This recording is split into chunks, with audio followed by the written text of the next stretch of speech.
In Cairo, a muezzin calls faithful Muslims to prayer.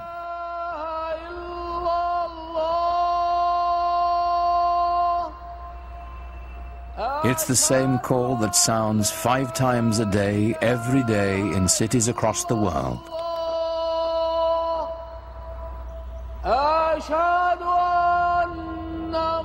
Nearly a quarter of the people on earth respond to it, bound together by the enduring spirit of Islam.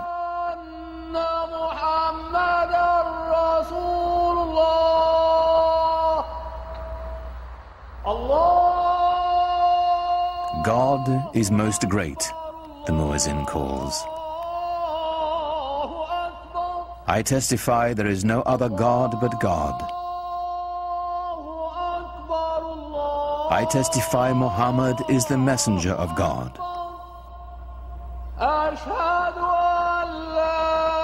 Come and pray. Come and flourish. God is most great. There is no God but God.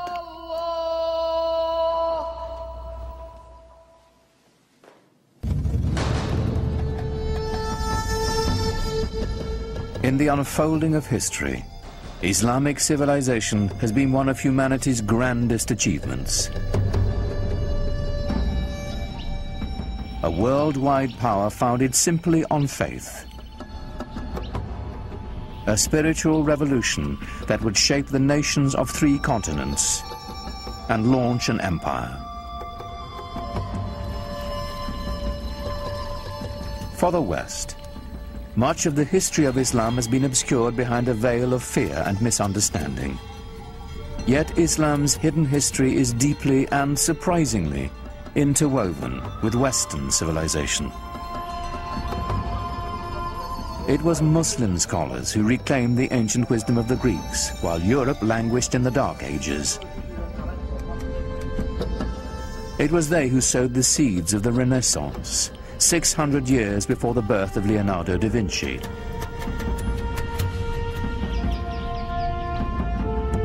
From the way we heal the sick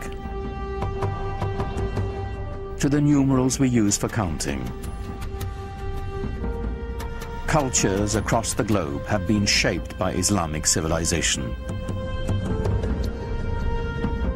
But all this began with the life of a single, ordinary man, and the profound message he proclaimed would change the world forever. His name was Muhammad.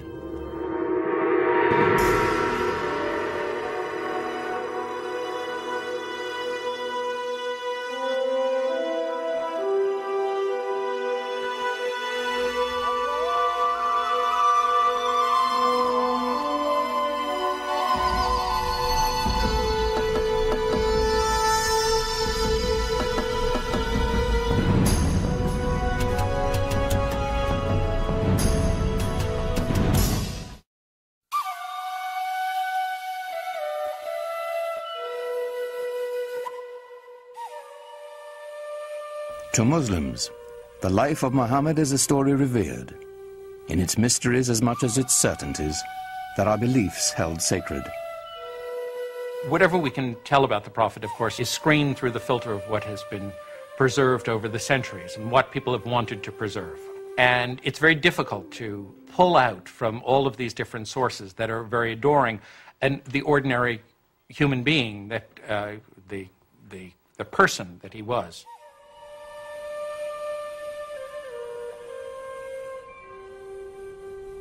We do know that Muhammad was born in or around 570 AD in the sun-blasted Arabian Peninsula, a land of savage scarcity whose Bedouin tribes were locked in a constant state of tribal war.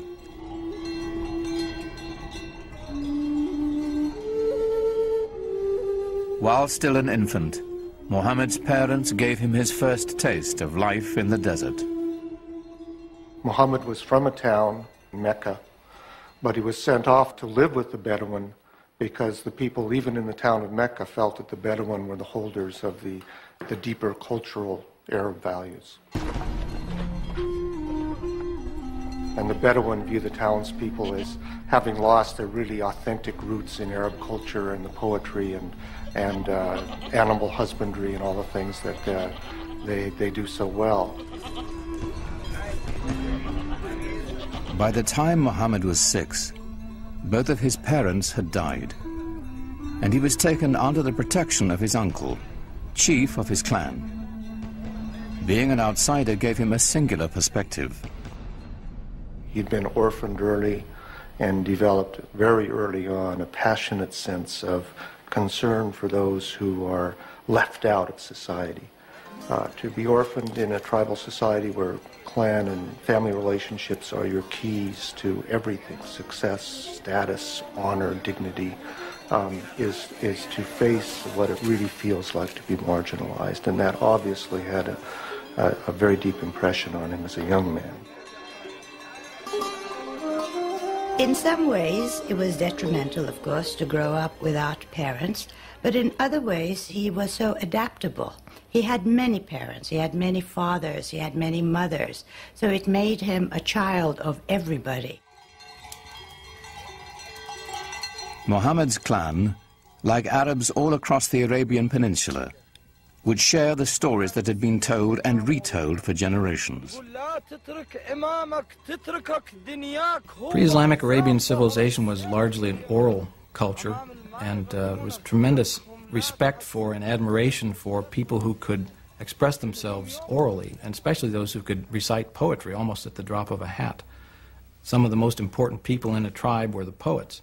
As they sang of the glory of the tribe, they told the story of the tribe. To the Bedouin, the word had a mystical importance. Poets linked the tribe to its ancestors and celebrated values older than memory. Poetry was the sinew that bound the Bedouin together, celebrating their victories, lamenting their defeats. The poems themselves, like the poems of Homer, both celebrate this great heroic ethos and yet intimate in the deepest way the tragedy that this ethos of constant tribal warfare brings to people. Warfare and conflict were the grim realities of a dangerous time. Muhammad's uncle taught him the skills he'd need to survive, in a world where even a prophet would wield a bow and arrow.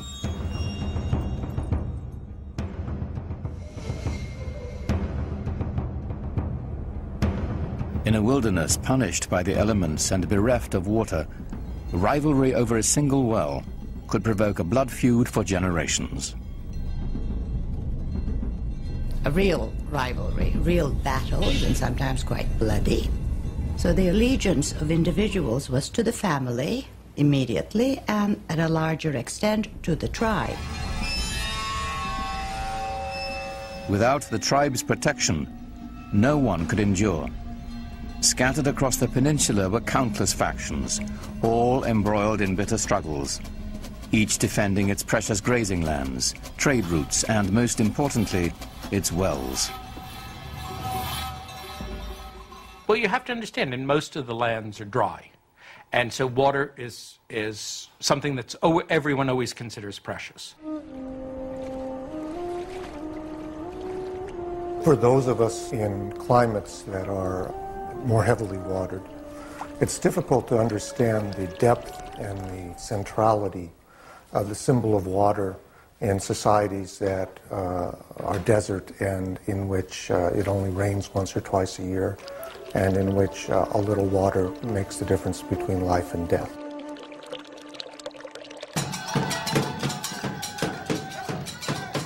Each clan had its own separate gods and totems, to water and wind, fire and night.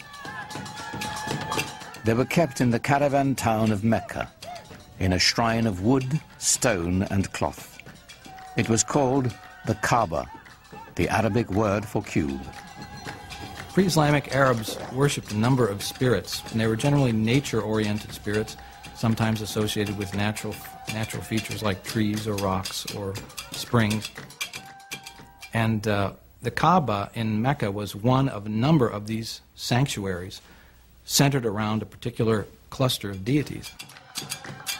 It was said the Hebrew patriarch Abraham himself built the Kaaba centuries before, and that a sacred black stone it held within had fallen from the sky. In these turbulent times, the Kaaba provided a rare place of peace. Only here would the Bedouins submit to a temporary truce before returning to their conflicts of the open sands. There was this one place in the middle, around the Kaaba, which was, from even pre-Islamic times, was a place of a sacred enclosure where all people had to put down their arms. And this, of course, facilitated trading because it meant that you couldn't carry on your feuds when you were doing your buying and selling. The spiritual and economic importance of the Kaaba in Mecca are pretty hard to separate as far as the pre-Islamic Arabs are concerned. The Kaaba made Mecca a vibrant center for trade. Here were found Arabian incense, exotic perfumes and Indian spices, Chinese silks and Egyptian linens. But perhaps the greatest treasure to be found at Mecca was the rich mixture of cultures. There were people who came through town who had all kinds of interesting experiences to relate to faraway places. The local religion was mixed. There were Christians, there were Jews, and there were also the Arabs of the desert who followed an animist type of religion. Muhammad's world was a center of trade, connecting the Mediterranean Sea to the Indian Ocean, linking the aging empires of Byzantium and Persia to the great bazaars of India and China.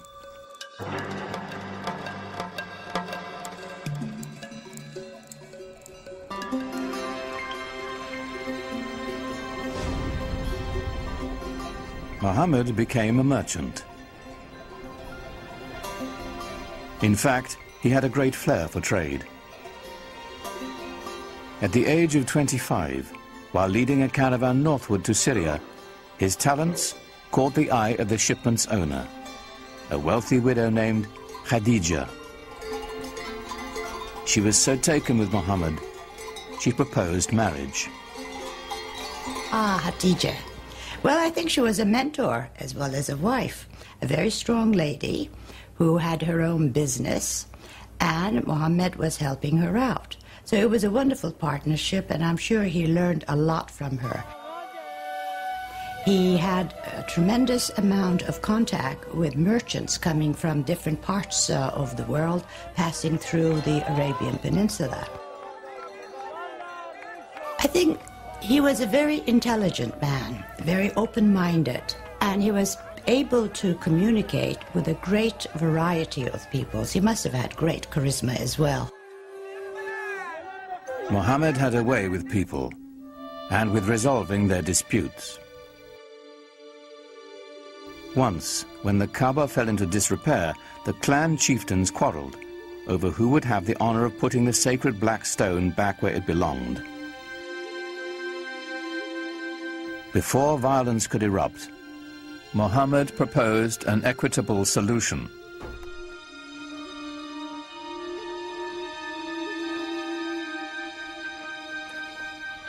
United in the effort, the four leaders shared the weight and the honor. In gratitude, they invited Muhammad himself to replace the sacred stone. He became known as Al-Amin, the trusted one. There are all kinds of indications that he was tremendously interested in religious questions. This is obviously not something that an ordinary person probably was interested in those days. He talked to sages, Arab sages. He talked to Jewish and Christian sages who lived in the area. He used to go up into the rock hills around Mecca and meditate, think about things. And at some point had this extraordinary vision, which is spoken about very evocatively and elusively.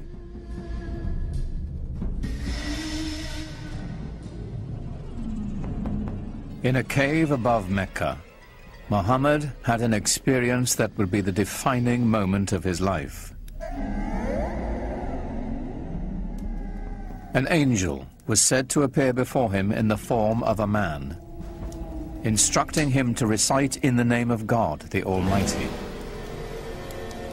For Muhammad, it was an encounter as profound as it was deeply disturbing.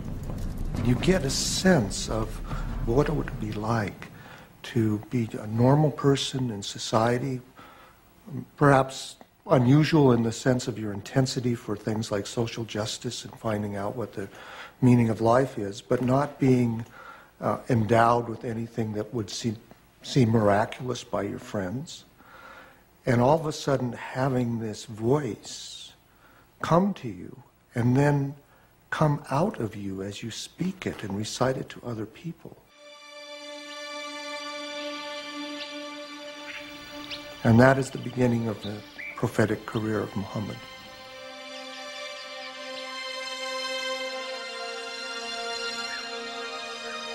The months to come would bring more revelations. Powerful words of a lyrical quality, more beautiful than the most exquisite Arabic poetry. Above all, Muhammad was to bear one message to his people, a simple yet radical proclamation, that there is only one God. The central tenet of Islam is the oneness, the indivisible unity of God. Not something that is simply that one pays lip service to, but something that is absolutely the most important concept. Divine unity is more than saying there's only one God and there aren't other deities. It's only thinking about one thing. So to be thinking about possessions, to be thinking about status, to be thinking about power are all intellectual idols.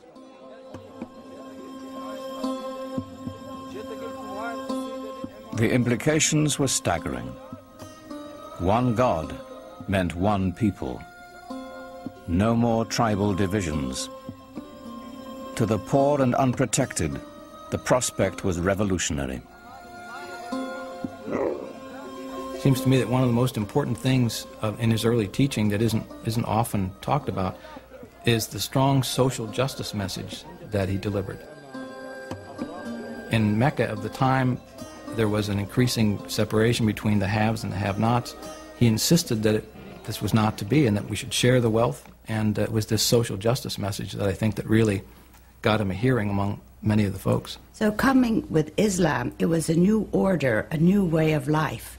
And it was a beautiful way of life because everybody was equal, black, white, men, women, children. So it had that type of universal appeal, which I think was the reason why Islam spread so rapidly.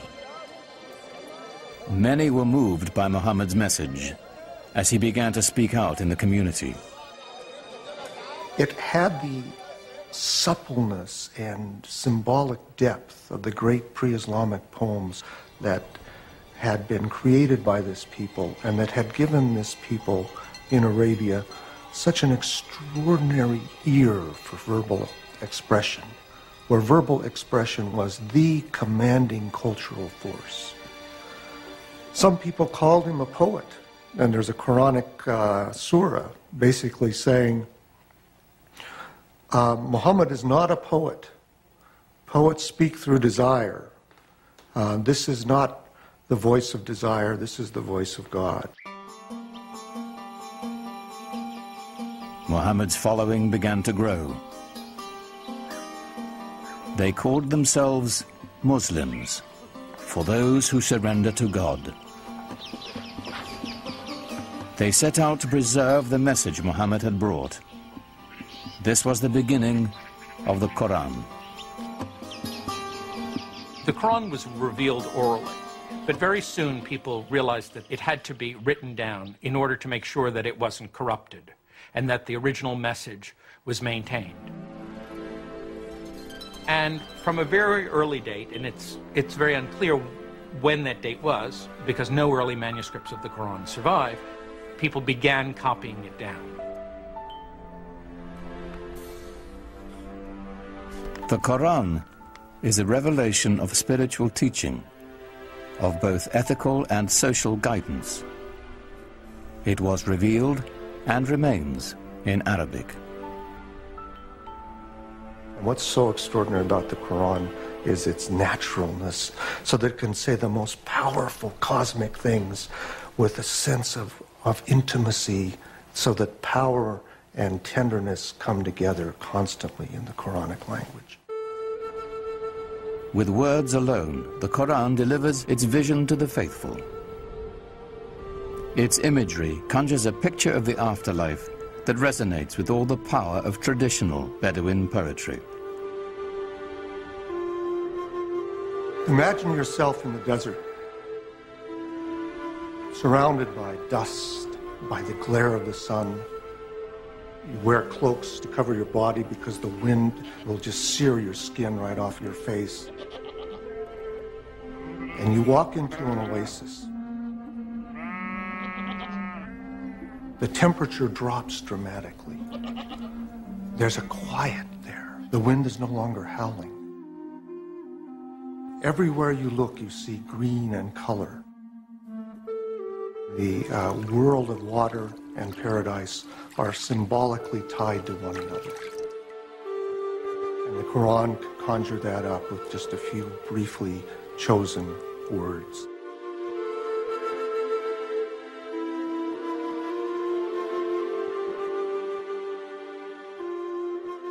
Yet for all the imagery of paradise in the Quran, there was no easy description of God.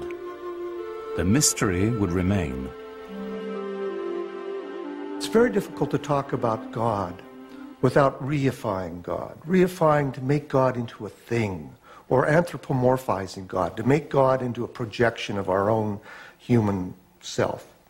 And that's why Muslims don't like sculpture, for example, traditionally, because they believe that there's that danger. And the Quran avoids that by constantly shifting the pronouns, so we can't really reify God and get an image, a physical image of God. Rather than a physical image of God or of Muhammad, it is the beauty of the Quran itself that is celebrated in Islam. Islam developed in this context where pictures were not favored. The Quran, as it was revealed, was God's representation on earth, and Muslims felt from a very early time that the only just representation of God's word, was the Quran itself, not any picture of God, certainly not, because you couldn't represent God, and certainly not a picture of Muhammad, because he wasn't divine.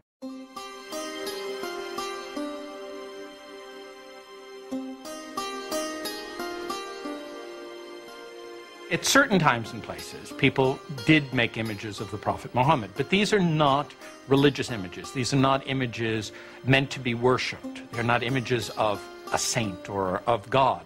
They are images of Muhammad as a historical figure.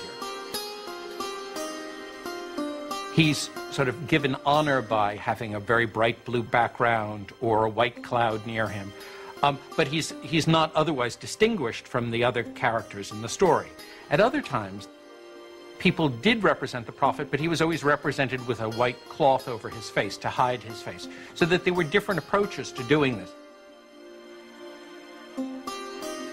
But in all of these are not devotional images. You're not supposed to look at them and pray towards them.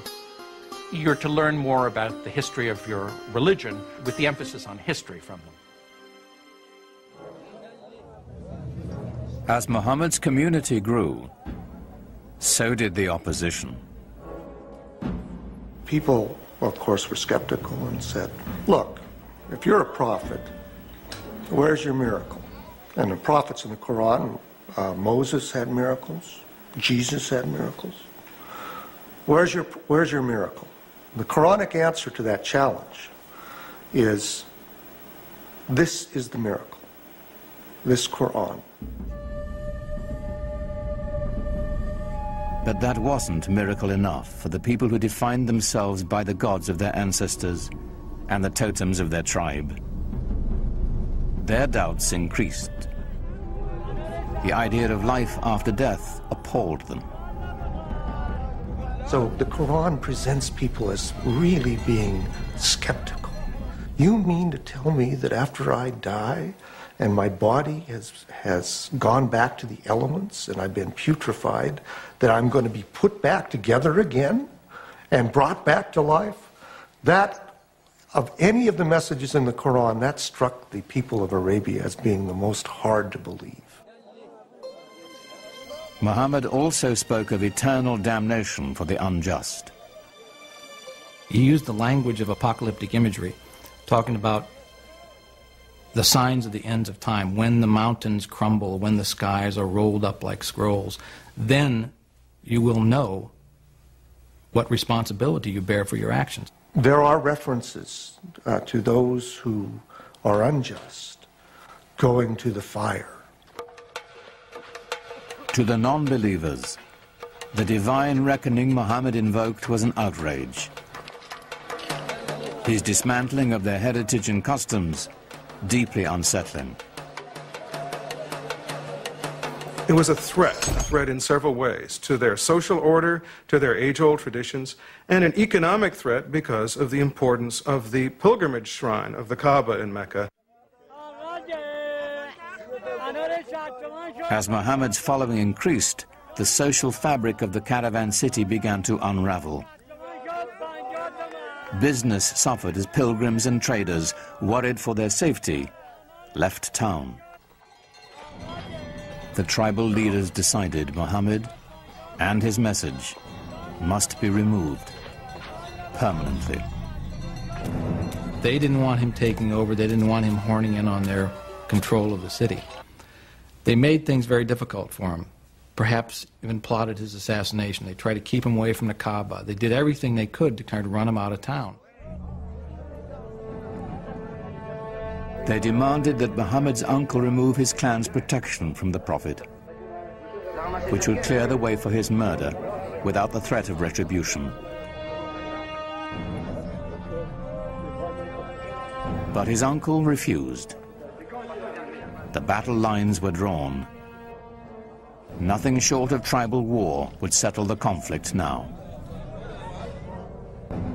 Muhammad is clearly asked to do extraordinary things, to tell the Bedouin to give up many of their notions of multiple gods, to give up their attachment to their ancestors and their tribal warfare in the way they had, things that could and did make him the object of scorn, persecution, and an attack.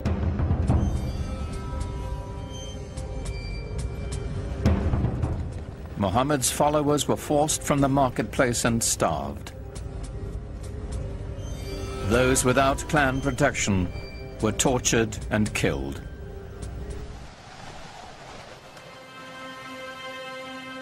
In 619 AD, Muhammad's wife, Khadija, died, and his uncle as well. Gone were his first great love and his only protector. Here at last was the opportunity his enemies had been waiting for. But in the lush oasis town of Yathrib, north of Mecca, a refuge opened to Muhammad and his people. Clan rivalries had become deadly in the town, and they desperately needed a peacemaker. They had heard that Muhammad was a very trustworthy man. They heard that he had great arbitration skills, and they thought, let's see if we can't get him up here and help us out. So they invited him.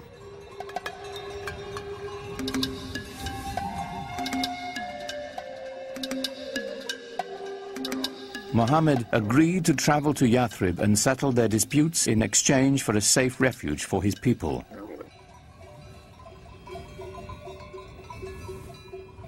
For Muhammad's followers, Leaving the place of their ancestors, their families and tribes, was the ultimate test of devotion.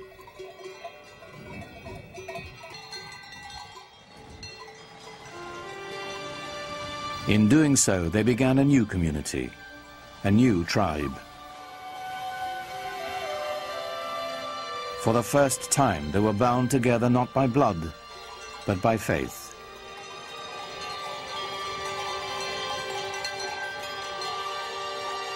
In the course of a single caravan journey, Islam marks its true beginnings. Their journey is known as the Hijrah.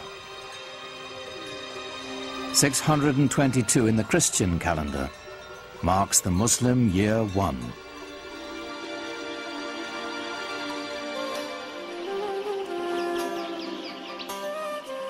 Muhammad's goal among the people of Yathrib was the same as his larger mission, to bring unity and peace with his message. He was asked to be a Solomonic figure, to mediate tensions between tribes that seemed intractable. As his work succeeded, the town would become known as the City of the Prophet, Medina. Muhammad's great task in Medina was to try and bring together these various groups and to try and forge a community of believers in a way that would bring people together in a sort of harmony. To the divided clans of Medina, Muhammad offered a vision of solidarity. But even as he spread the word of Islam, he didn't challenge the beliefs of other faiths. Islam sees itself in relationship to the earlier revealed religions of Judaism and Christianity and treats them as people of the book. It believes that God had revealed himself, his word, to mankind many times, to Moses, to Jesus, for example, but each time people went astray. Throughout the Quran, we have a sense of the humanity of Muhammad, his humbleness as a person, and the extraordinary challenge of the mission he was given by this divine revelation.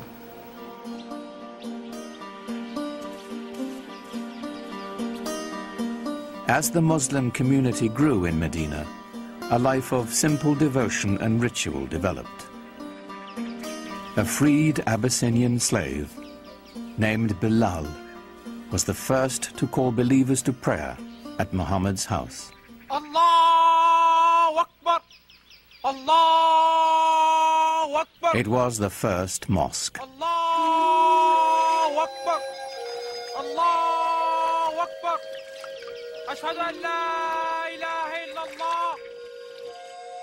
The call to prayer has within it the first Islamic pillar, which is the affirmation of God's unity.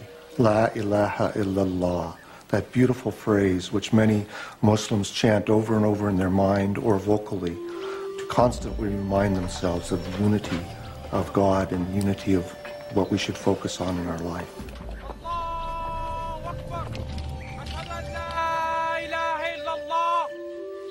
Ashhadu an la ilaha illallah. Ashhadu anna Muhammadan Rasulullah. Praying together is a good thing. It cements the idea of belonging to a movement, to a religion, to an organization, to a community. The result is something very, very powerful, even to watch, even for a non-believer or someone from another religion. We carry out physical gestures of prayer in worship that unify our body and our mind and our soul, all at the same moment of bowing and touching our head to the ground toward that exact center. What could be a more powerful symbol of unity? It's said that while he was in Medina, Muhammad received a revelation instructing those in prayer to face in the direction of the Kaaba in Mecca. Though filled with pagan idols, it was still the shrine of Abraham, the first believer in the one true God.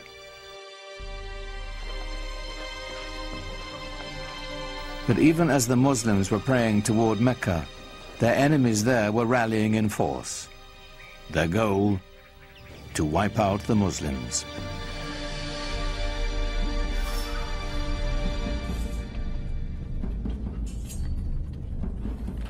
Muhammad's people began to gather arms.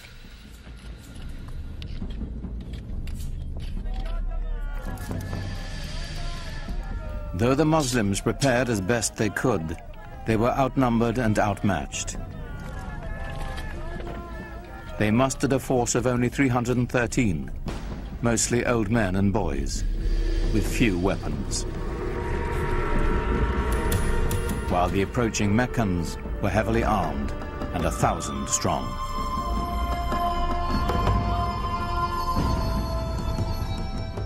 For years, Muhammad had tried to bring Islam to the people of Mecca peacefully. Now it was time to fight.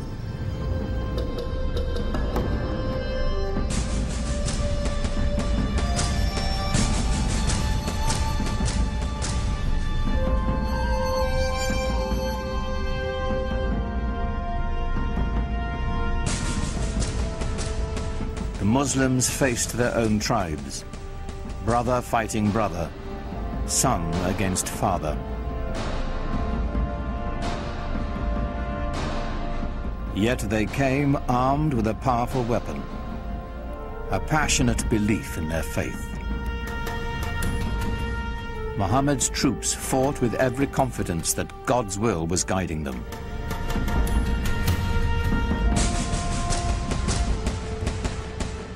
They fought 3 very, very bloody battles. At one point, the entire young Muslim community was right on the edge of annihilation.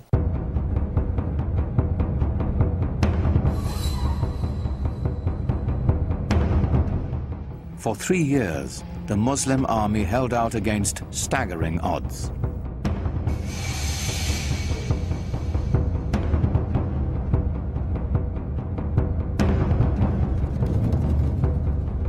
As word of the fighting spread, other Bedouin tribes saw God's hand in Muhammad's victories. One by one, the peoples of the desert began to join in his struggle. The Muslim army grew, and the tide began to turn.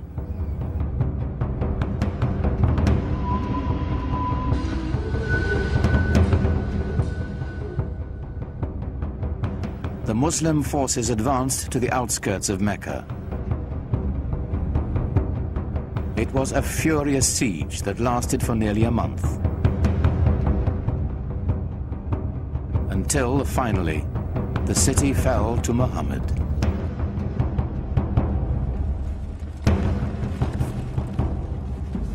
In 630 AD, the terrified people of Mecca braced for the onslaught. Muhammad's army was returning home, now 10,000 strong.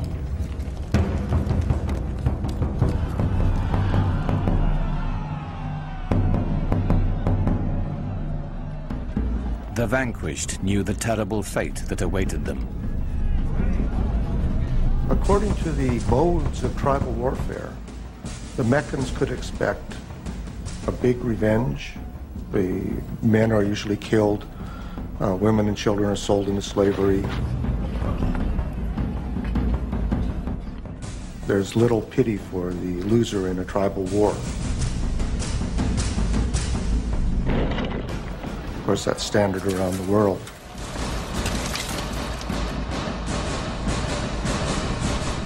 But Muhammad had a surprise in store for the fallen city.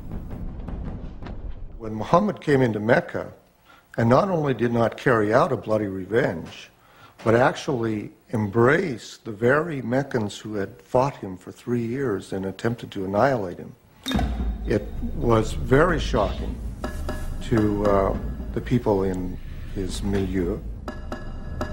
So within the very founding of a religion, one finds episodes of great generosity, often extraordinary acts of of kindness and mercy. But not all of Mecca escaped Muhammad's wrath. Flush with victory, his troops marched straight to the Kaaba. 7 times they circled the shrine, as those who had come to seek its protection appealed to their idols. But it was not the pagan people Muhammad had come to destroy. It was their gods. He raised his staff, and the tribal gods of his ancestors smashed into dust. When Muhammad entered Mecca and entered the shrine and destroyed the idols in the shrine, this is of great cultural and symbolic importance in Islam. By breaking the idols, he was breaking apart the tribal system in which each tribe really had its own independent deity. This was shocking to the Bedouin. This was saying the gods of our fathers are being destroyed. In some sense, you're saying that our fathers themselves were deluded. How can you say this in a tradition in which relationships to one's father and tribe were primary? So this act of iconoclasm then is seen as an act of prophetic violence that has just as much importance in Islamic tradition as Moses' breaking of the tablets when he saw the idolatry at Mount Sinai, or Jesus' casting the money sellers out of the temple.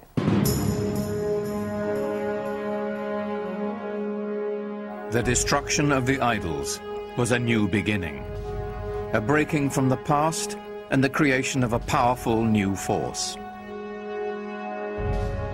Mecca was just the beginning.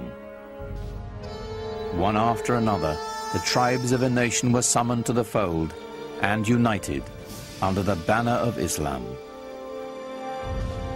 A worldwide community of faith was begun, born in an extraordinary alignment of history, personality, and conviction. What Muhammad did was to bring a sense of solidarity, a sense of mission, and he united all these separate segments within the peninsula. From then on, moved eastward, westward, northward, southward.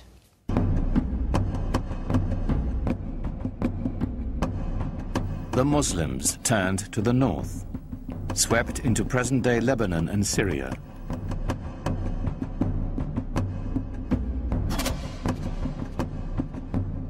They continued west into Egypt and quickly across North Africa, fortifying the coastline of the Mediterranean.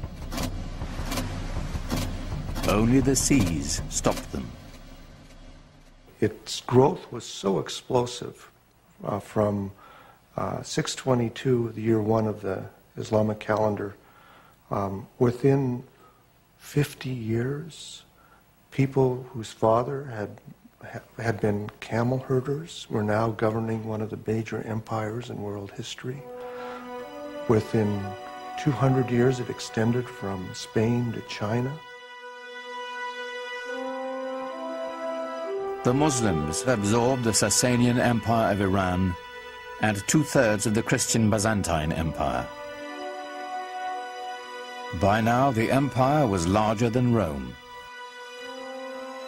It stretched from Morocco in the west to the Indus River in the east, where the border of India is today.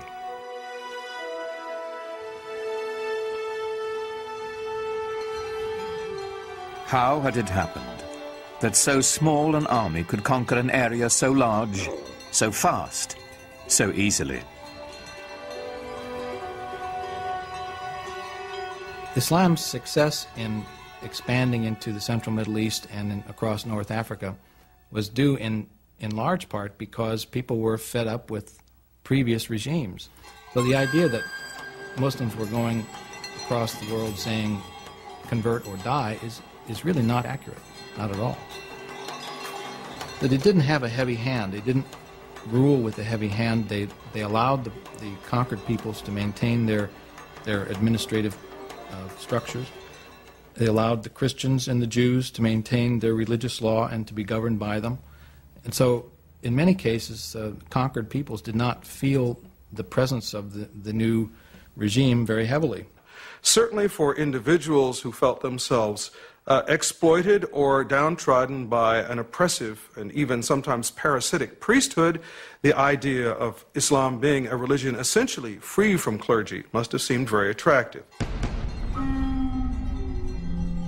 It's the times that creates the movement and sometimes the men.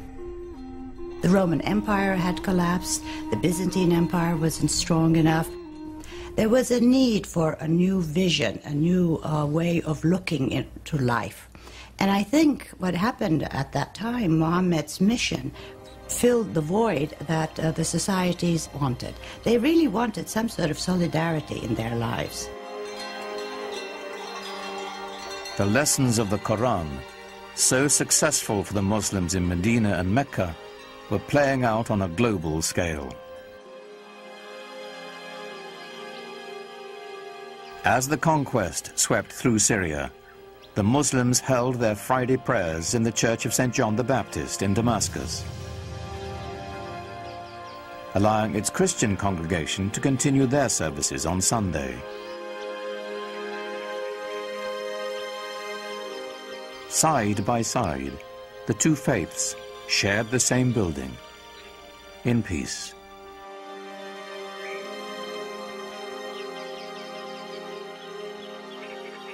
As the Muslim community grew, they bought the old church from the Christian congregation and built a huge mosque on the site.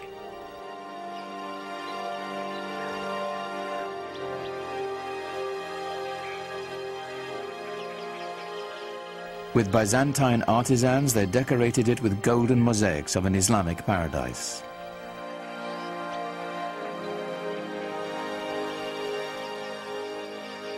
The Great Mosque of Damascus would become a model for new mosques to come, all across the empire.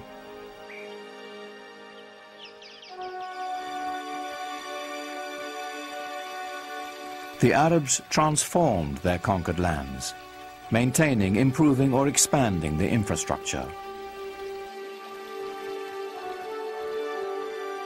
In Tunisia, building on Roman ruins, they devised an ingenious system of water purification, using gravity to separate fresh water from sediments. Part of this system were these two enormous basins that they built outside the city walls. The clean fresh water would flow over into the larger basin, where it would then be distributed by pipes to the city. This is, hundreds of years before anyone in Europe ever thought of having running water.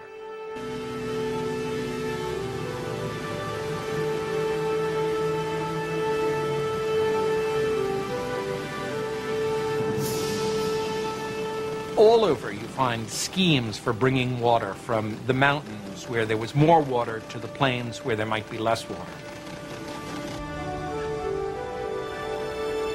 They resurrected elaborate irrigation systems, filling the old stone aqueducts with precious water.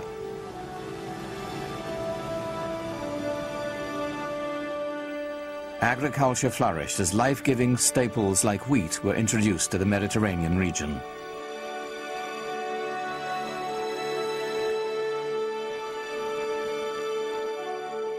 But Muslims saved their most monumental feat for the holy city of Jerusalem. Islam's first great work of art is the Dome of the Rock. It was built in a city that was holy to Christians and Jews, and it's spectacular. Like Mecca and the Kaaba, the significance of this holy site goes back to Abraham, for the rock within is said to be the place he nearly sacrificed his son. It was built to rival the nearby Church of the Holy Sepulchre, where Jesus was said to have been buried. What's extraordinary about the Dome of the Rock is how perfect it is. People revered this site as some place that was holy to Abraham and to Isaac. Imagine, if you will, these new guys coming in and taking over this piece of prime real estate and building a new building for a new religion that sits on top of a mountain and sparkles and glitters in the sunlight for everyone to see. This is not something that a fly-by-night. This is something big and important. Islam has come to stay. In just 100 years, Muhammad's vision had transformed the spiritual and political map of the world, and his followers had established an empire larger than Rome. But Muhammad never lived to see it. In the 11th year of the Islamic calendar, 632 AD, only 2 years after the taking of Mecca, Muhammad died.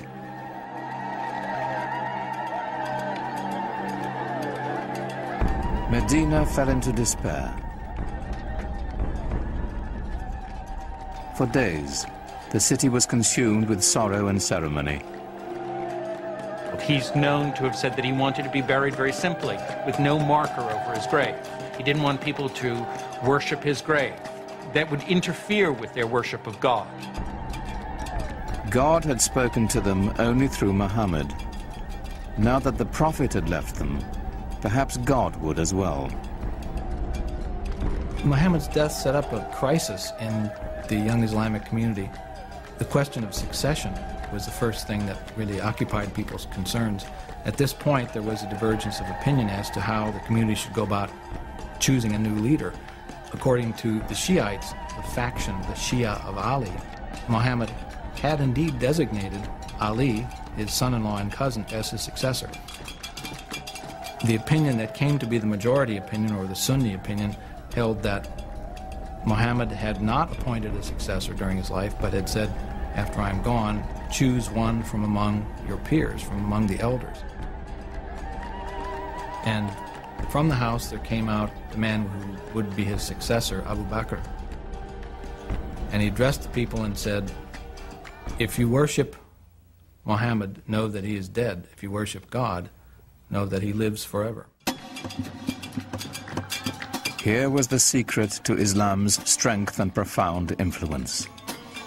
The unifying power of one God, merciful and compassionate, the power of one people, bound by a common faith. Muhammad did not lead the conquest or create the empire to come. The transforming power of his message did. Out of that message would spring a font of knowledge that would transform humanity, as Islam continued to spread its reach far and wide. Awaiting the Muslims would be a new age. They would be destined for enlightenment, for new horizons, and a clash of great powers, the like of which the world had never seen.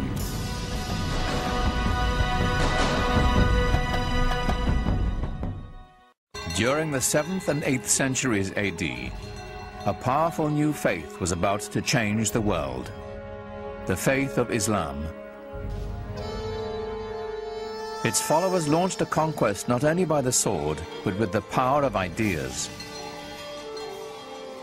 200 years after the death of Muhammad, his message and the new Arab Empire were transforming 3 continents. Now comes a new empire, a political new configuration, driven by a religious, newly defined civilization. This new civilization expanding beyond its own dreams within a period of very short time. Literally, the largest empire civilization had ever known.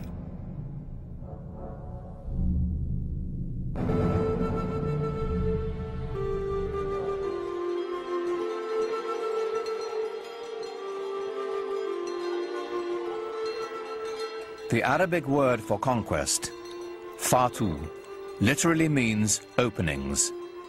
Islam sowed the seeds of its faith to the four winds, and a world of opportunities opened before it. But the vast empire's spiritual core remained at its birthplace, the holy city of Mecca.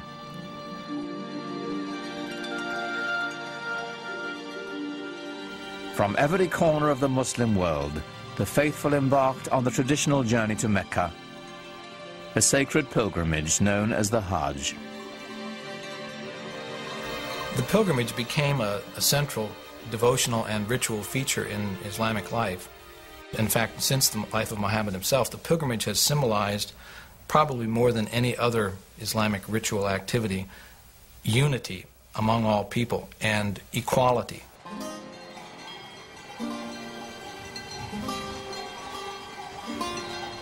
The Hajj set humanity in motion. For the first time since the reign of Alexander the Great, cultures and caravans now flowed freely. Borders closed for 1,000 years opened. Both ideas and goods went back and forth over incredible distances. Since every Muslim is enjoined once in his life to visit Mecca, it means that there were caravans carrying goods and pilgrims and ideas and people. And they all met together in Mecca once a year, and then things would radiate back home. So if there was an invention that was discovered in Samarkand, it could be within the year that it would be known in Cordova. Where pilgrims trod, traders soon followed. Muhammad himself had been a man of commerce, and now the spread of his message brought with it the spread of trade and the Islamic way of life. Trade was incredibly important in the Islamic world simply because of its geographical position. It was, and still is, between West, what we call the West, and what people always called the East. So it was a natural land bridge connecting China to Europe.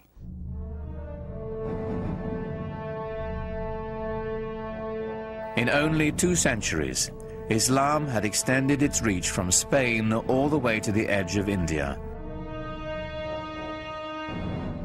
It took nearly a year to travel from one end of the Arab Empire to the other. At its heart was a fabled city of wealth. It was called Baghdad.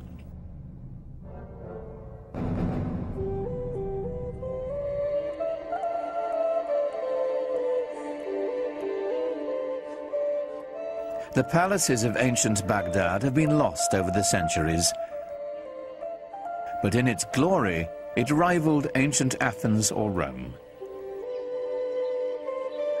It was a magnificent architectural achievement, the pride of Islam in a new age. One visitor left this account. All the exquisite neighborhoods covered with parks, gardens, villas, and beautiful promenades are filled with bazaars and finely built mosques and baths. They stretch for miles on both sides of the glittering river. But what made this the greatest city of its time was more than just what met the eye. It was the company it kept. Scholars made Baghdad the jewel of the world. Certainly from the 8th century on, Baghdad was the center of learning in the Islamic world, and all major innovations either came from Baghdad or quickly came to Baghdad because the best people came to Baghdad, the best thinkers, the best philosophers, the best artists.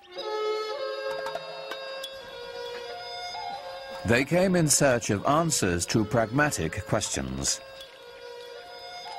The empire's meteoric growth had left its new leaders overwhelmed. They had staggering engineering and logistical problems to contend with.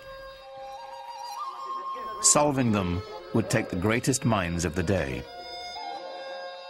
Under the new empire now, you are responsible for public hygiene, you are responsible for the marketplace, you are responsible for goods being sold in the marketplace. All of those require some basic elementary sciences.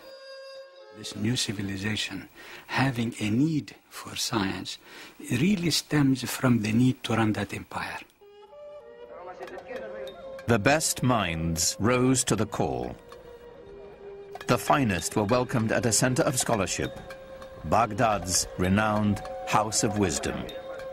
It was a magnet for scholars and intellectuals who came and worked in the academies. There were public libraries associated with the palace, and scholars came from all over the empire. And there were scholars from Iran, there were scholars from Byzantium who came. Some were Christians, some were Muslims, some were Jews. And all of these different sort of threads of human knowledge came together in the city of Baghdad.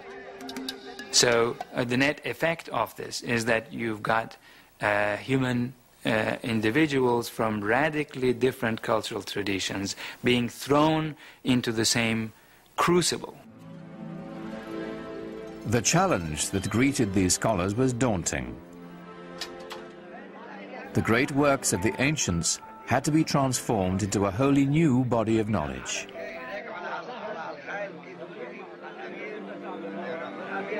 Competition for jobs developed within a new intellectual elite. And from there on, every single scientist is competing for that job. They were competing among themselves almost just in the same way that modern bureaucrats and modern academicians will fight among themselves. Scholars were dispatched across the empire to locate as many ancient texts as possible. The first international scientific venture in history. Unlike their Christian counterparts, Muslim thinkers saw no insurmountable contradiction between their faith and the laws governing the natural world. So they embraced Aristotle and Plato, writers the Christian church considered blasphemous. So this is the time when we begin to see scientists, bureaucrats, what have you, going and seeking from whatever civilization that had any sciences before, be it the Greek, be it the Indian, be it the Persian, and so on. From the Hindus came mathematical concepts that guide us today. It was the scholars of the House of Wisdom who developed the system of Arabic numerals, still in use.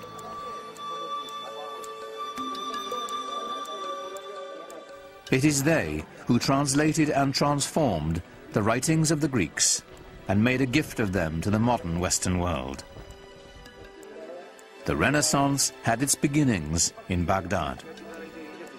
They managed to assimilate quite a lot of the rich legacy of the Hellenistic world, translated into Arabic initially, which was then made available to all other participants in the new Islamic civilization. Arabic emerges as the language of learning throughout the region. This is a very significant development in human intellectual history. Having amassed the knowledge, the Muslims now began to challenge it. This was perhaps their most important contribution. The scientific process was born. They wanted to know why a very intelligent Greek scientist, whose text they were just admiring and they were verifying it, why would he make a mistake in the first place? So they began to dig. Was it because he didn't have the right instruments, or is it because he didn't have the right methodology to use the instruments for the verifications of observation? It is this spirit. You see, the spirit of questioning, the spirit of saying that we have to build science constantly on a systematic, consistent basis where we make a physical proposition of how the universe ought to be run, and the mathematical representation of that physical universe ought to match. Now you begin to have what I call the birth of the new Islamic science. Algebra and trigonometry, engineering and astronomy, countless disciplines integral to our lives today trace their roots to Islamic scientists. More surprising, perhaps, were their innovations in medicine.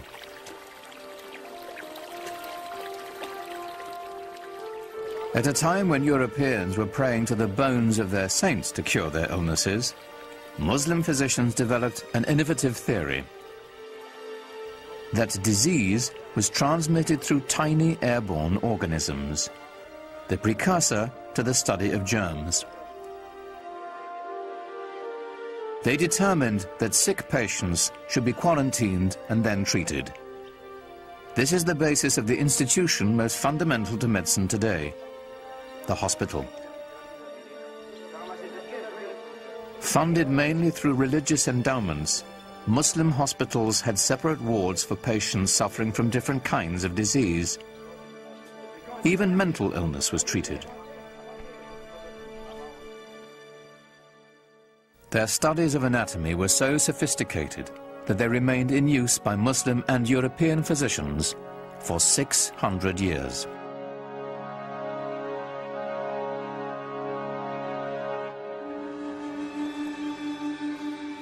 Muslim scientists were especially intrigued by light, lenses, and the physiology of the human eye.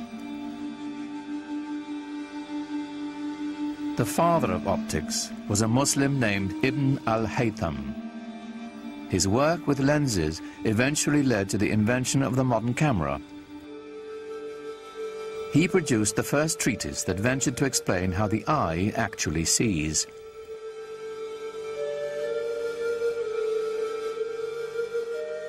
A 1,000 years before the West dared to take up the practice, Muslim doctors were removing cataracts surgically, clearing them from the eye with a hollow needle. But for all this knowledge to transform and illuminate an empire, it had to be copied and shared across 100 different cities in the Islamic world. For this, there was a new invention, one that is still fundamental to learning and knowledge today: paper.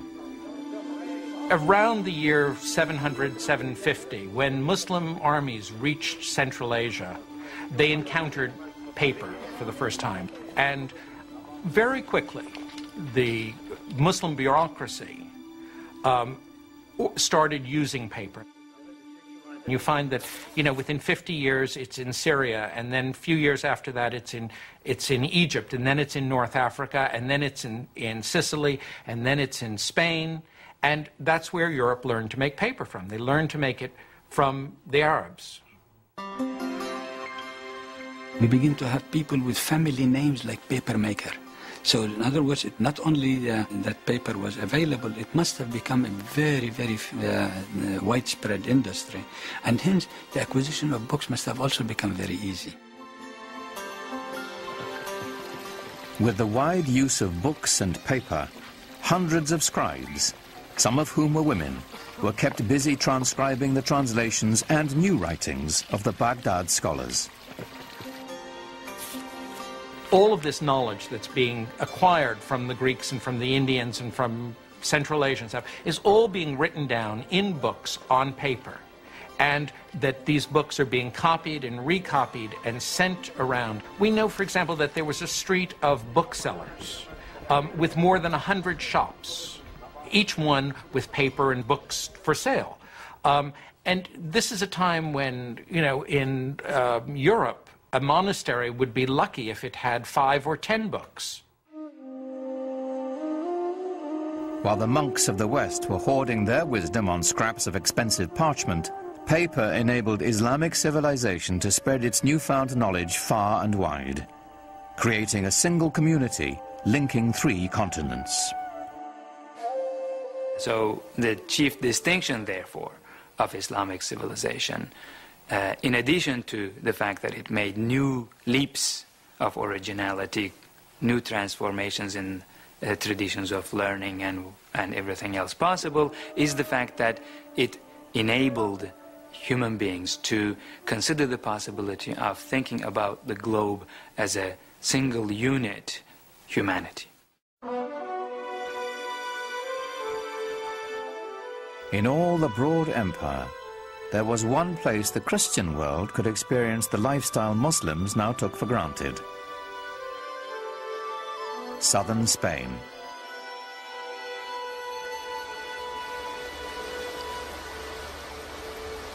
Here, on the European continent itself, Islamic culture would begin to have an effect on the European civilization around it.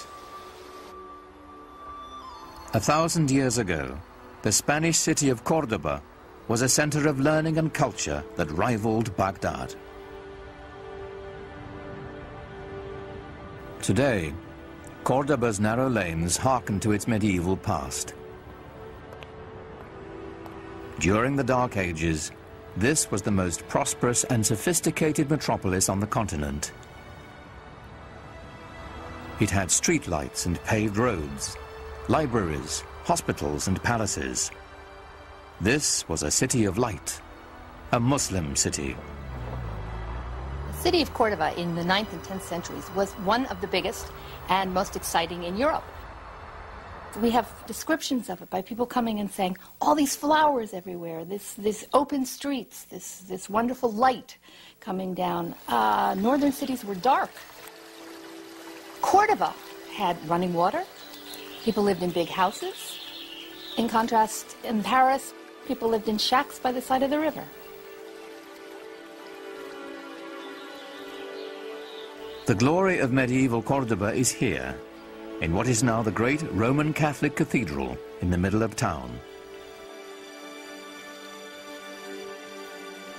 But the Córdoba Cathedral of today began its life as a mosque, one of the grandest of the Islamic Empire. The Great Mosque in Cordoba was simply the biggest mosque in the biggest city in southern Europe. When you climb up into the church tower, which used to be a minaret, you look out over this expanse of roof. It's quite amazing to see this cathedral, complete with flying buttresses, popping up out of the middle of this massive mosque.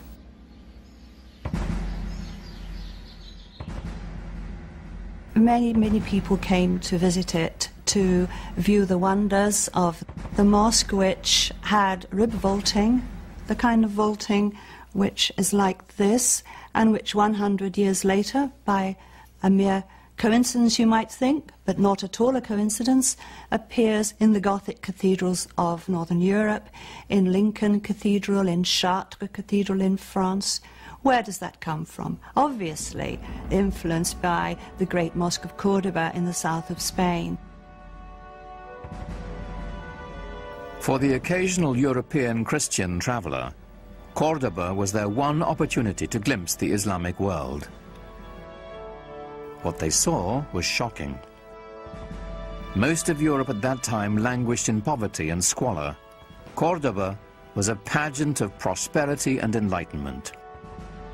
In the 10th century, there was a Saxon nun with the unpronounceable name of Hrotswitha, who called medieval Córdoba the ornament of the world. She was very taken with the place, and there you are, she's a Christian nun.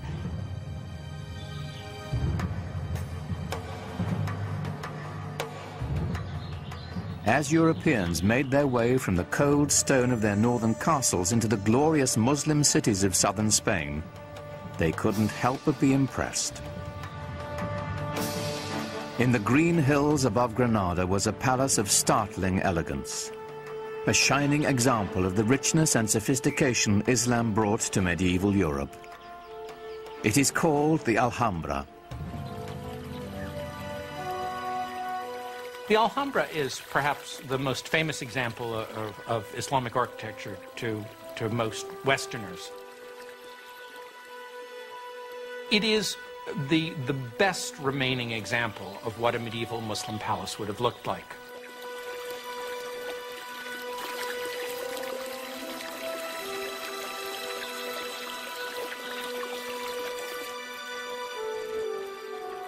Echoed in the finely carved geometric plasterwork and marble pillars is a vanished lifestyle of extraordinary luxury.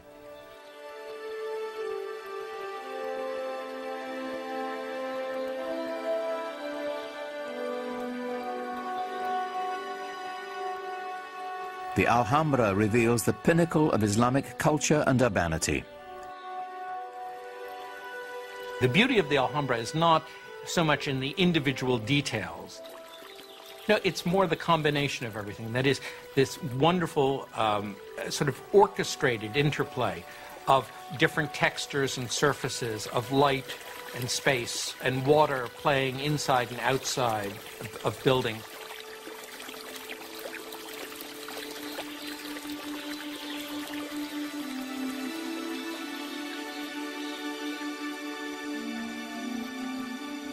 It's almost like a symphony of different elements that are very carefully brought together to provide exquisite enjoyment.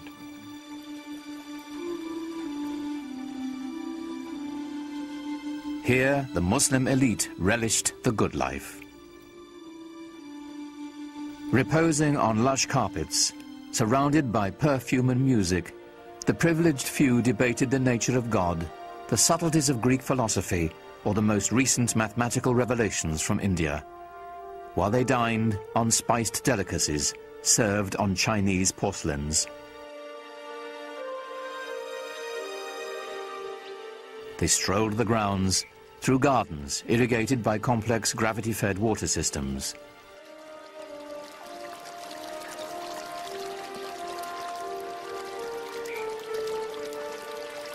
How far Muhammad's followers had come from the life of desert nomads. How distant they felt from the rest of the European continent they now shared. Christian Europe, due north, was struggling on through the Dark Ages.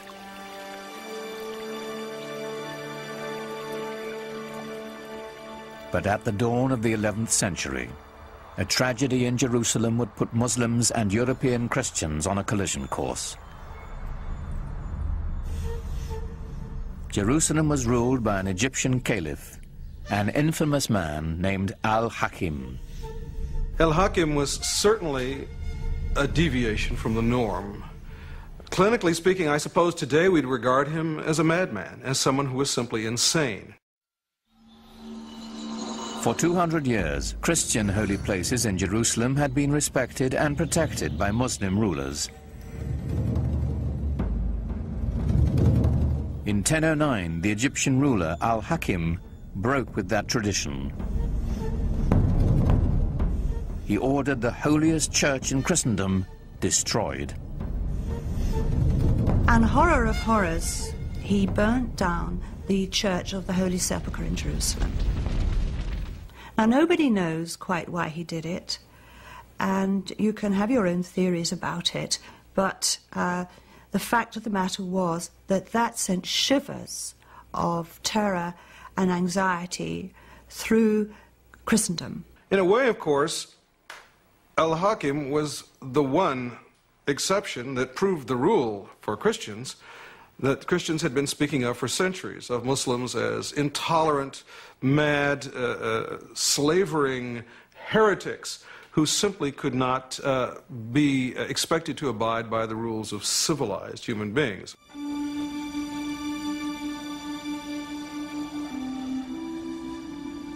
The fact that Al-Hakim's successor rebuilt the Church of the Holy Sepulchre, it was done by 1048 with Byzantine help, didn't cut any ice. There was this perception now that things were not going well in the Holy Land. In Europe, anti-Muslim sentiment simmered. By 1095, it reached the boiling point. Pope Urban II spent most of that year traveling through France, imploring his feudal lords to unite in a campaign of bloodshed.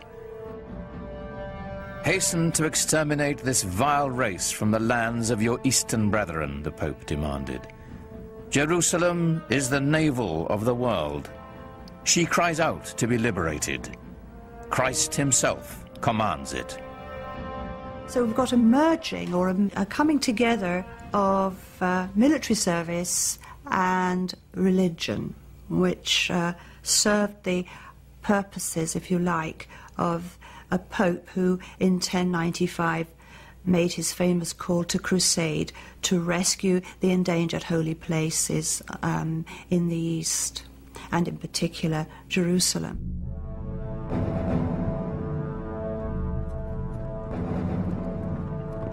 In 1097, Muslim shepherds in Syria caught their first glimpse of a sight that would soon strike terror throughout the Holy Land. When the Crusaders struck, by sheer chance, the Arab Empire was at its most vulnerable, broken into feuding kingdoms and petty dynasties. They couldn't have chosen a better moment, because the Muslim world was in a very fragmented state. The great rulers of the time had died, and into that power vacuum there came this most unexpected enemy, the Crusaders from Western Europe. Who would have thought that a new enemy would come to the Islamic world from that unexpected quarter? It was completely unprecedented. It was a real surprise. The Muslims didn't really know who they were. They thought they were just another lot of Byzantines who were coming, as usual, to be a nuisance and fight on the borders. They had no idea that there was this extraordinary surge of religious fervour and fanaticism coming from Western Europe, and that the aim of this group was Jerusalem.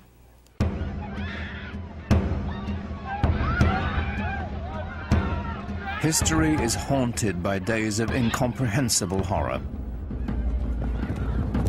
Few are darker than July 15th, 1099, when the Crusaders entered Jerusalem.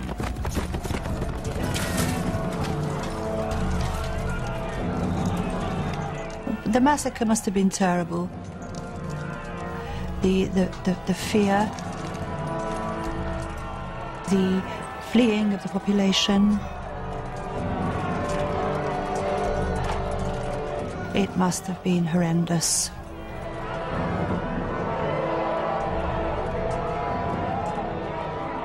From a letter to the Pope from the Crusaders. If you want to know what was done to the enemies we found in the city, know this. Our men rode in the blood of the Saracens up to the knees of their horses. They saw the holy city and they were in a state of exultation. And perhaps that's why, when they flooded through the gates of the city, that they were fired up with fanaticism and zeal, and that's why there was this terrible massacre in the name of Christendom. It was a blot on the name of Christendom in the Muslim view, and justifiably so. Even Christians weren't spared. At the Church of the Holy Sepulchre, dozens of worshippers from Eastern sects were massacred. To the Crusaders, they were nothing more than foreigners. The Christian chronicles record the carnage. The Saracens, who were still alive, dragged the dead ones out and made huge piles of them. Such a slaughter of pagans no one has ever seen or heard of. The pyres they made were like pyramids.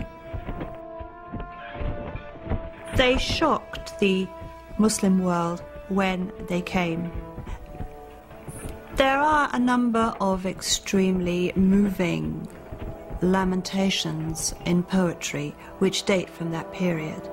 And the Arab poets of the time talk about the feelings of anguish and terror which the Crusaders, or the Franks as they're called in the Arab sources, caused the local people, the old women, the young girls, those who are cloistered away in their houses, are trembling with fear. The whole imagery is that of the rape of their land and the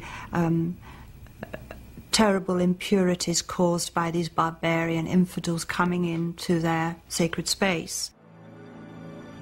We have mingled blood with flowing tears, and there is no room left in us for pity. To shed tears is man's worst weapon when the swords stir up the embers of war. When blood has been spilt, when sweet girls must hide their lovely faces in their hands for shame.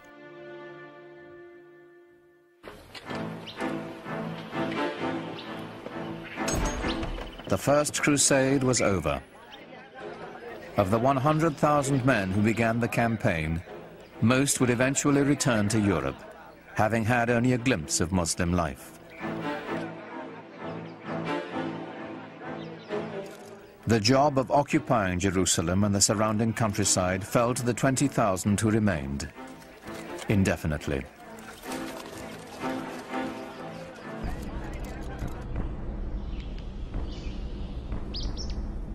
To secure their occupation, the intruders did here what they had done in Europe. They built castles. The Crusaders built the finest castles that the Near East has ever seen, and the proof of that is that they're still there. When everything else may have faded away, the Crusader castles remain a living testimony to their presence. And Crac des Chevaliers in Syria is the Crusader castle over them all. It's very, very big, it's strong, it's impenetrable. It's a living example of the way that a number of the Crusader castles couldn't be taken by siege. You can see for miles and miles from it and see the other castles that would have been, in visual distance for communication by fire and smoke signals. It's got, all the accoutrements of a good medieval castle with battlements and turrets and places for pouring boiling oil and other liquids down onto the enemy. But inside that castle, what was life really like? It wasn't merriment and festivity, it was constant fear.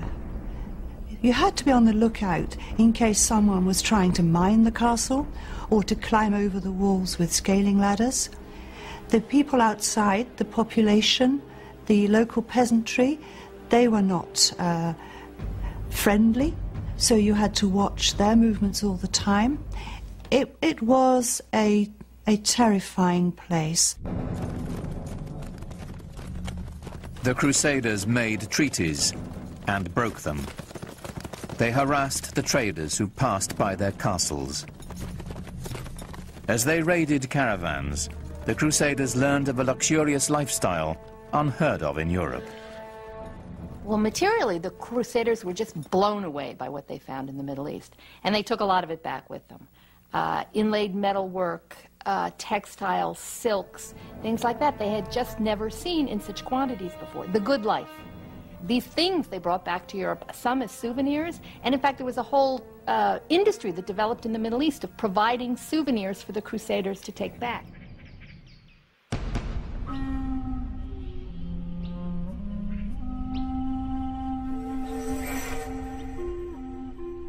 It is perhaps a Western bias to imagine the Crusaders were a decisive force in world events, devastating to the Islamic culture and trade.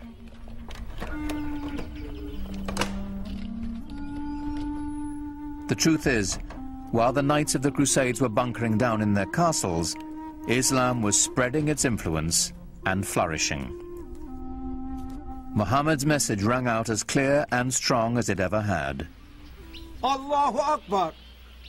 Allahu Akbar! Ashhadu an la... Mosques were now on every horizon. They welcomed traders. They housed schools and hospitals. Through Islamic architecture, literature and music, a vibrant culture was emerging in celebration of a singular faith. أعوذ بالله من الشيطان الرجيم بسم الله الرحمن الرحيم إنا أنزلناه في ليلة القدر وما أدراك ما ليلة القدر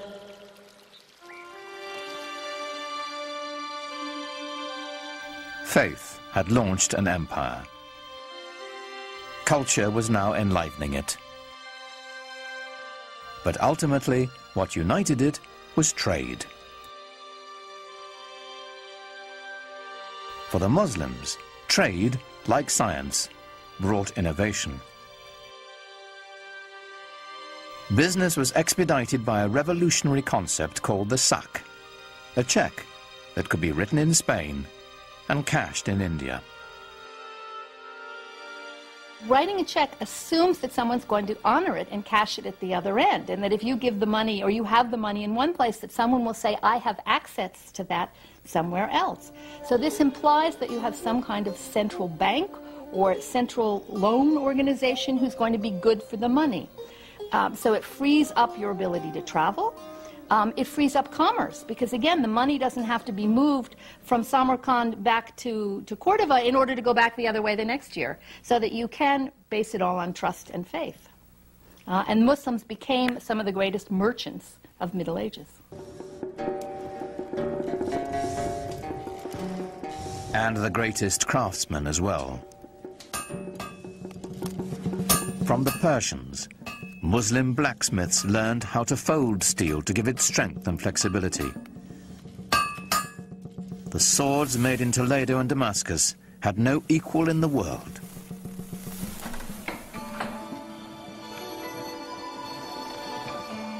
But the economic backbone of Islam's expanding wealth was textiles.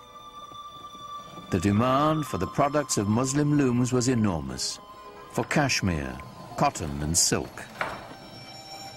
Textiles were simply the gas and steel industry of medieval times, because you have to think of textiles not only as growing the plants, but making all the dyes, and it was the dyes that were particularly expensive and imported the farthest. And then you need all the fixtures and mordants and equipment for looms, and then you need to transport these textiles. So collectively, the industry of making and transporting textiles was the mainstay of the economy.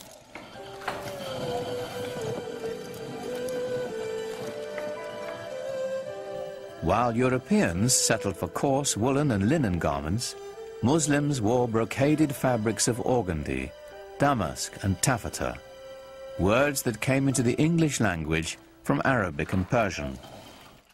The fabrics that were produced in the Islamic world were among the finest ever produced. And they were made of not only plain linen or cotton, but also very, very fancy silks, cloth of gold where silk thread is wrapped with gold, and with very, very complicated patterns. These complex patterns were coveted by wealthy Europeans and the church as well. When the Christians needed a cloth worthy of wrapping the bones of their saints, the choice was obvious. They looked to a Muslim loom. But sometimes the fabrics were trimmed with decorative Arabic text from the Holy Quran. And so the words of the Prophet sometimes appeared in shocking proximity to Christendom's holiest icons. It is not unusual to find in Italian Renaissance paintings, for example, to find paintings of the Virgin wearing a robe of very fancy patterned cloth and precious silks embroidered with gold or woven with gold designs. Sometimes they would say things with an Arabic inscription on it, which says, "There is no God but God, Muhammad is his prophet," in Arabic.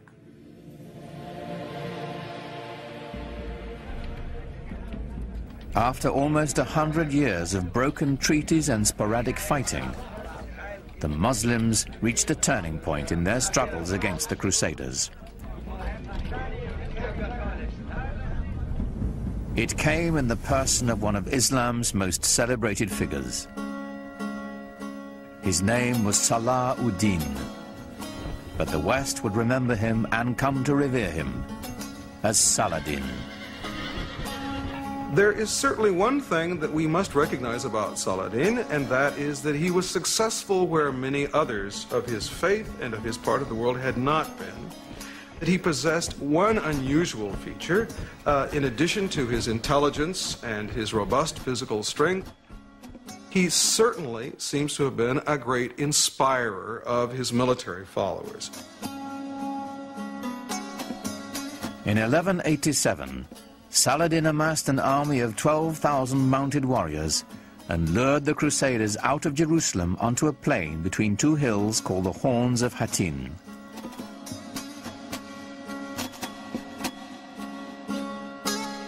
On the evening of July 3rd, after a long march, the Crusaders camped on a barren hillside.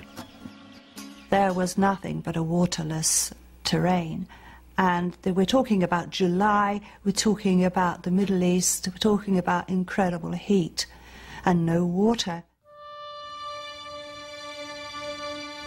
As dawn approached, Saladin's men set fire to the tall grass, and a strong wind carried the flames into the Christian encampment.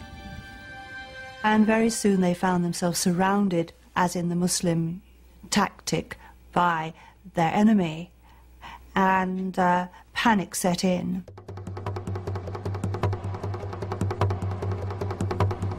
The flames bore down on them, and the heat became intense, Saladin's secretary wrote. The people of the Trinity were consumed by the fire of flames, the fire of thirst, and the fire of arrows. The army of the Crusaders was totally decimated. The victory at Hattin was a real turning point for Saladin. It meant that he could then proceed to take Jerusalem later on that year. 3 months later, Saladin entered Jerusalem. For the first time in almost a century, the call to prayer floated over the holy city once again. Allahu Akbar. Ashhadu an la ilaha illallah.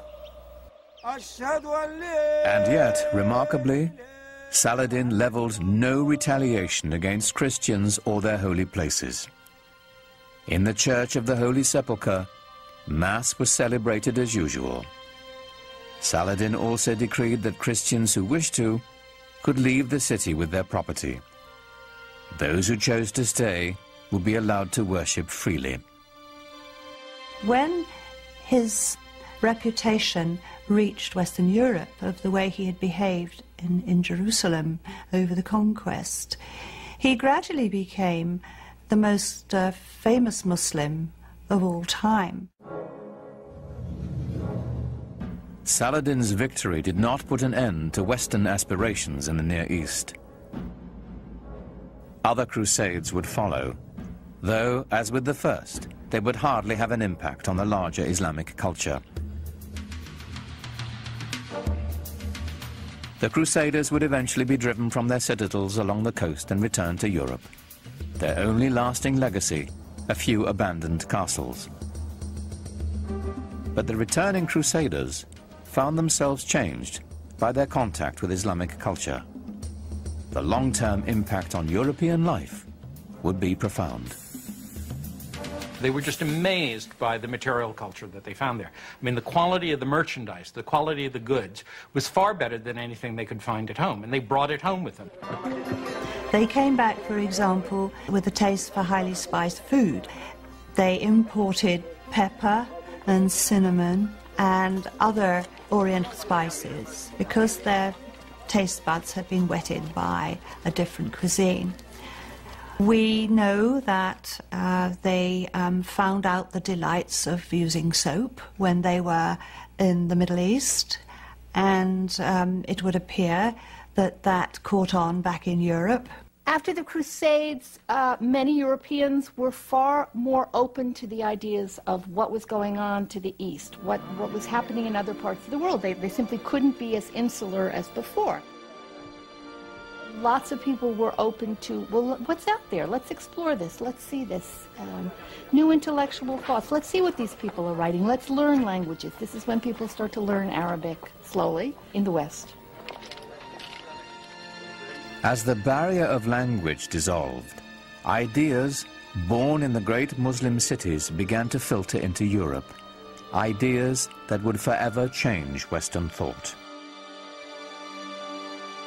The great Italian theologian Thomas Aquinas used the writings of the Muslim philosopher Averroes to justify the clear separation of faith and reason, a Muslim ideal that formed the basis of all scientific inquiry and led to the European Renaissance. Averroes himself appears in Raphael's classic Renaissance painting of great Western thinkers. Here, alongside Plato and Aristotle, stands a vivid reminder of the debt the world owes Islam.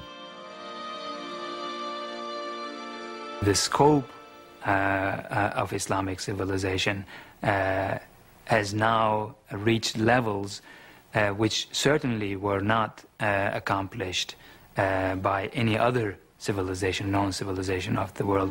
It actually unified parts of our globe in ways that had not been witnessed before. But this golden age of Islam was not to last.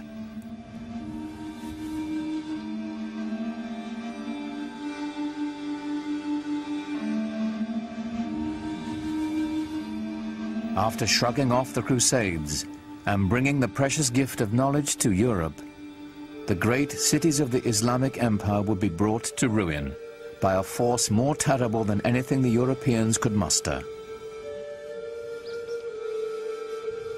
Their libraries destroyed, the wealth plundered, the empty cities stood mute in the aftermath of a devastation that descended upon them not from the west, but from the east. It's known as the Mongol catastrophe.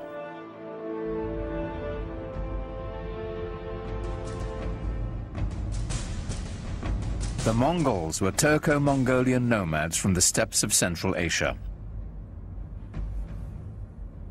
In the 13th century, they rampaged across much of Eurasia between the Ukraine and China. It wasn't long before they entered Islamic Persia.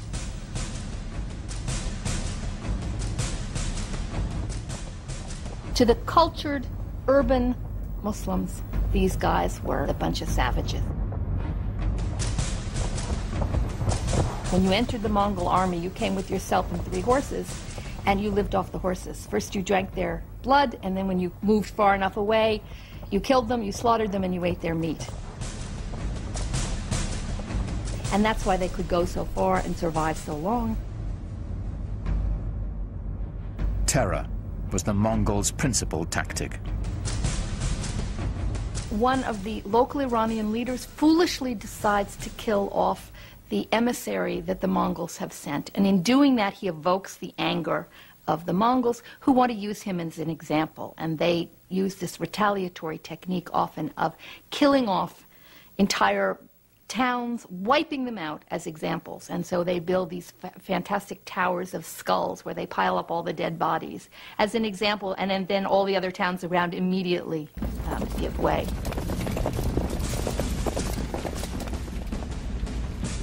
City after city fell before them. It was only a matter of time before they reached the center of Islamic power.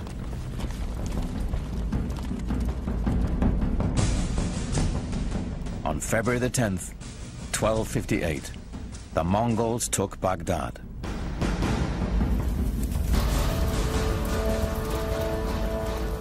According to the Arab chroniclers, the Mongols put Baghdad to the torch and killed 10,000 inhabitants. Mosques and libraries, the collected knowledge of centuries, were all set ablaze.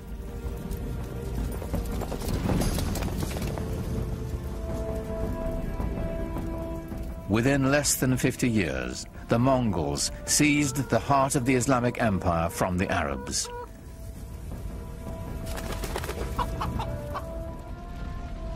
Islamic civilization seemed poised for destruction, lost to posterity. But then something remarkable happened. While the consensus of opinion is that Mongols were a devastating force, I personally feel that they also had a very positive effect on Western Asia and the world of Islam. They opened the world tremendously. Allah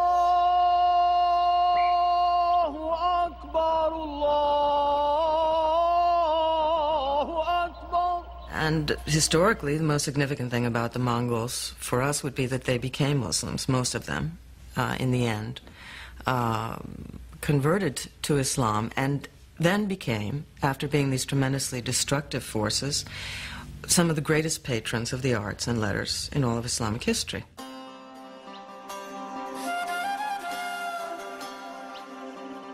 The conversion and its lasting effect was extraordinary. Within a decade, the Mongols had gone from building towers of human heads to building mosques glorifying God.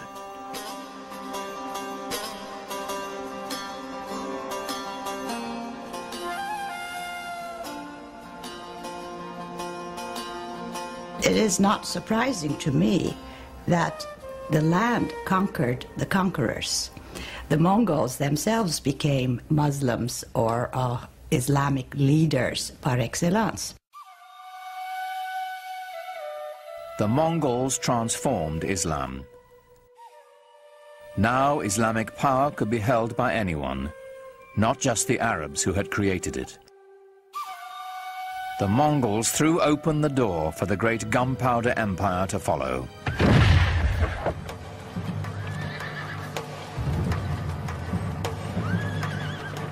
The empire of the Ottoman Turks.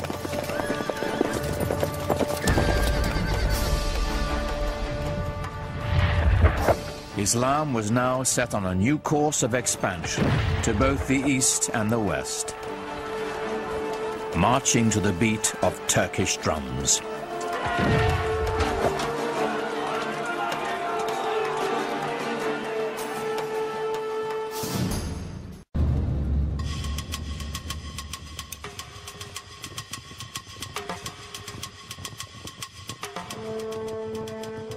The Ottoman Turks began as a nomadic people from the steppe beyond the Aral Sea. For centuries they had wandered present-day Turkey looking for new pasture lands.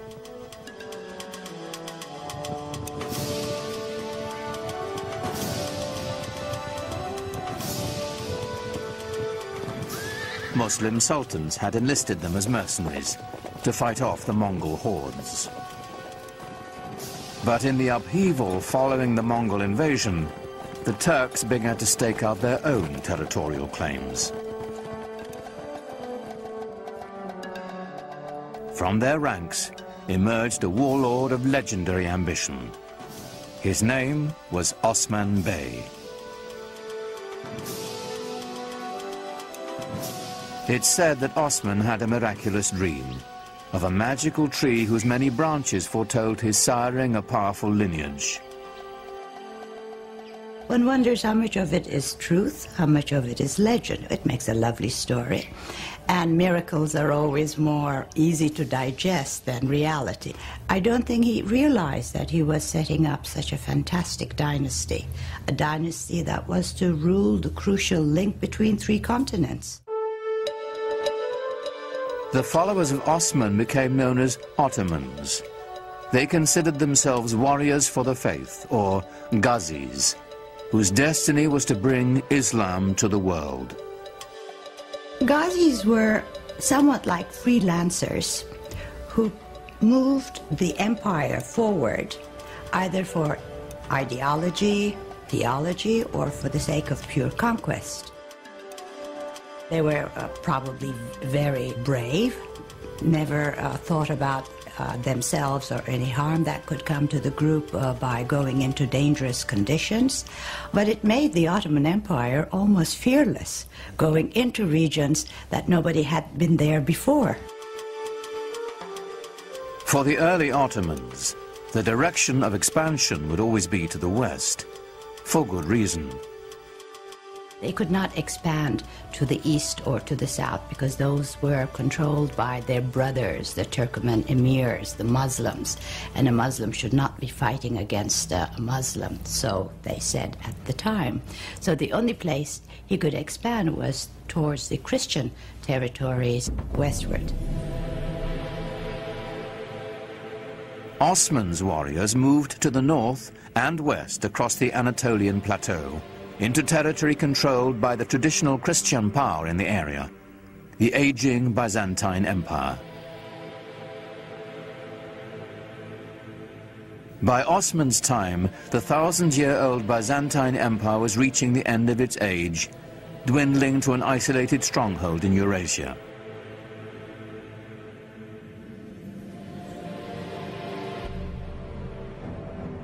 The Crusaders had already wreaked havoc across the region on their way to Jerusalem, sacking the capital city and helping to reduce the once proud Byzantine Empire to a few small warring states.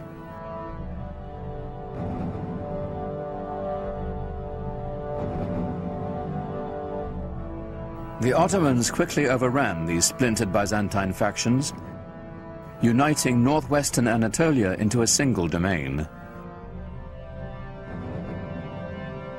In 1326, the Ottomans took the powerful Byzantine city of Bursa, a victory that would change the character of the Ottoman Turks forever.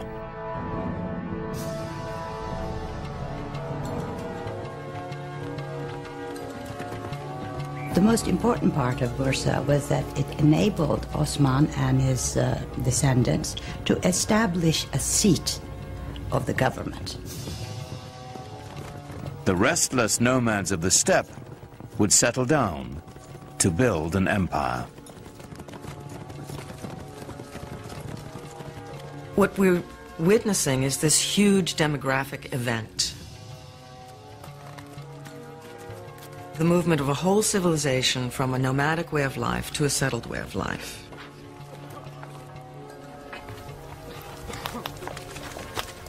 Now, when the Ottomans took Bursa and set it up as their capital, they were very concerned to establish themselves as the rightful standard bearers of Muslim civilization. Civilization meant organization, and the Ottomans set out to manage the vast regions they now controlled.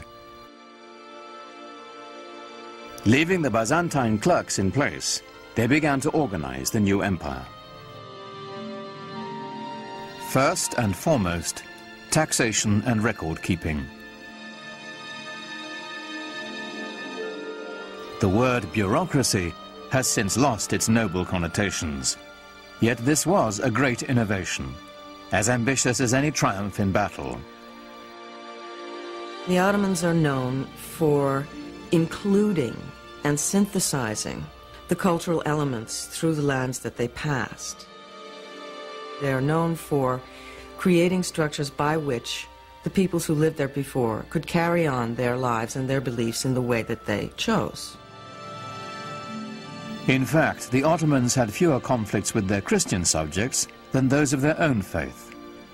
Muslim adversaries intent on challenging Ottoman rule.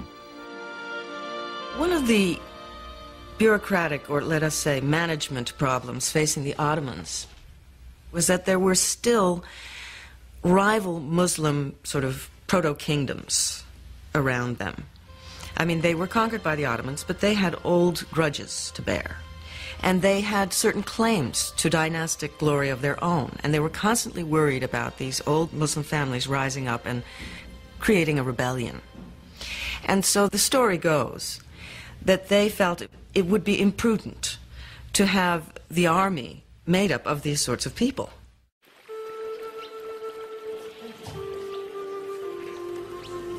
And so they wanted to recruit children who were not connected with any rival Muslim family. And so they went into the Balkans and they recruited primarily Christian children. This practice was called devshirme.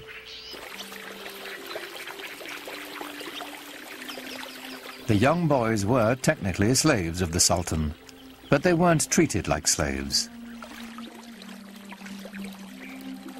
First, they were brought into the Muslim faith, taught rituals of washing and prayer, and the Arabic and Ottoman languages.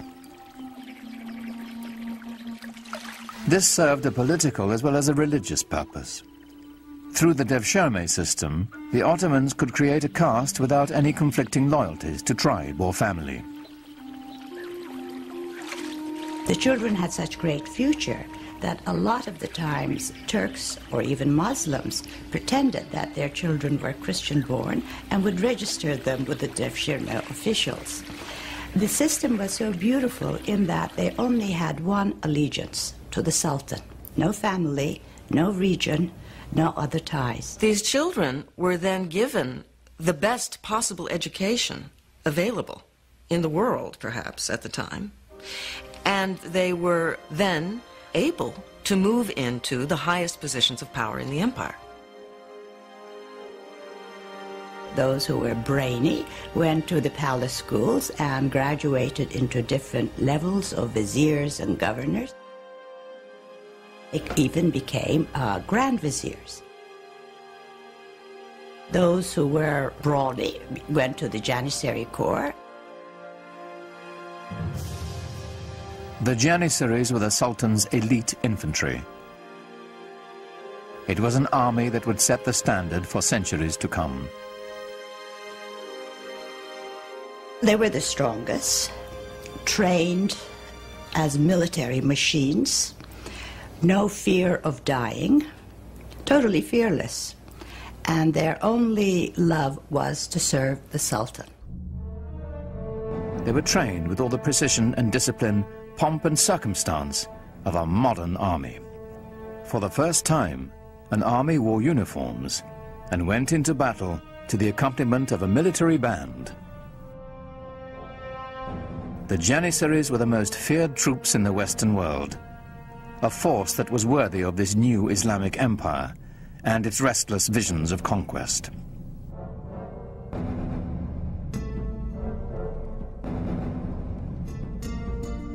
By the middle of the 15th century, the Ottoman Empire spread from present-day Turkey, known as Anatolia, deep into the Balkans, with one critical exception.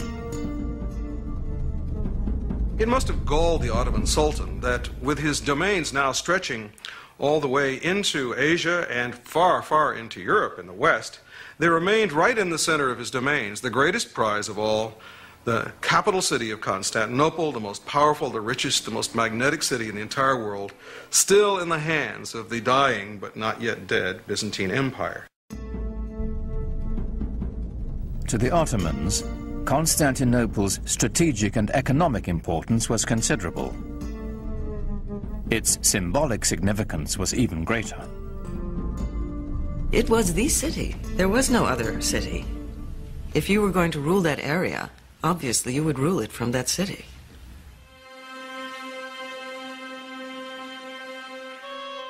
It's said that the goal of laying claim to Constantinople was decreed by Muhammad himself. Every Ottoman ruler since Osman had wanted to seize the city, but it had always remained firmly in Christian hands.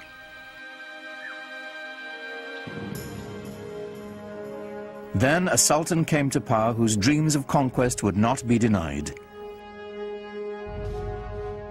History would honor him as Mehmet, the conqueror. When he assumed the sultanate, he was only 12 years old, but he was already well versed in Ottoman politics.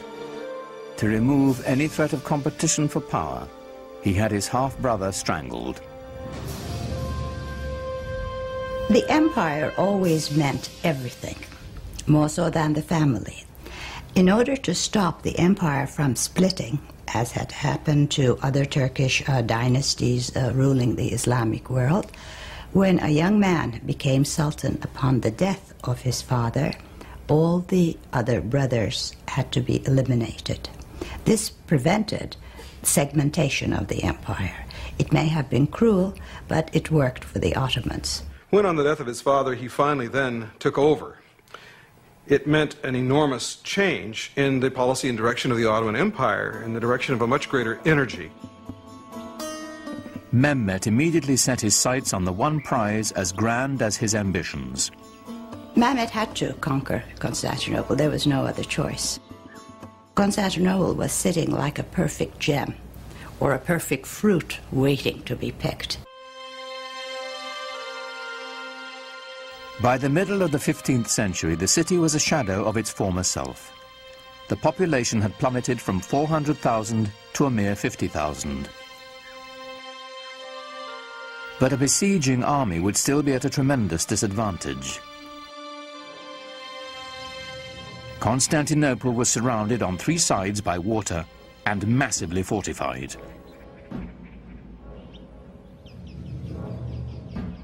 It was encircled by a triple ring of walls nearly 100 feet high and 30 feet thick. And they had already stood for 1,000 years. But Mehmet had an answer for these walls. And part of the military superiority of the Ottomans came from their sophisticated and diverse use of the possibilities of gunpowder. The siege of Constantinople in 1453 under Mehmed the Conqueror saw the first dramatic application of this in the form of huge cannons that had not been seen before, which Mehmed had specially commissioned for the occasion. Earlier cannons had been assembled with strips of forged metal bound with hoops. They fired stone projectiles with little more power than a catapult.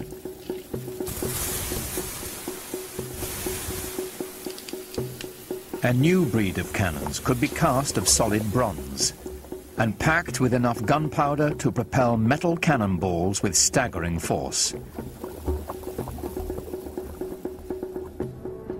But Mehmet was not staking his hopes on cannon alone.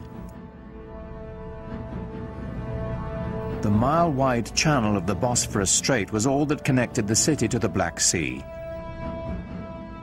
If he could cut it off, Constantinople would be at his mercy.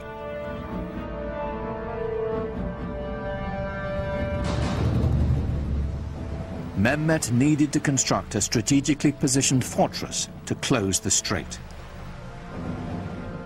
He built it right in the shadow of the great city walls.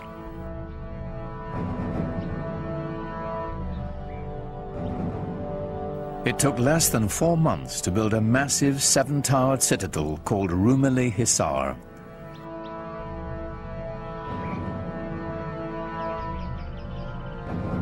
Mehmet himself is said to have carried stones during its construction.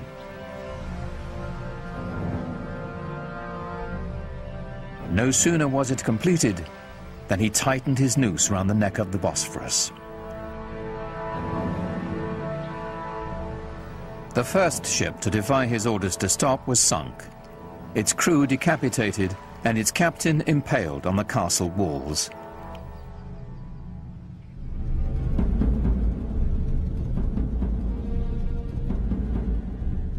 To stop Mehmet's ships from approaching, the Byzantines strung a massive chain across the strait.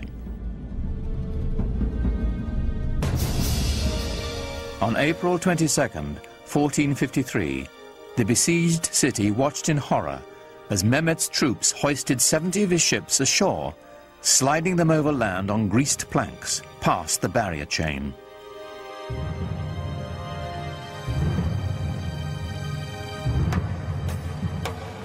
More than 100,000 Ottoman soldiers now stood before the walls of Constantinople, braced for the greatest bombardment the history of warfare had ever known.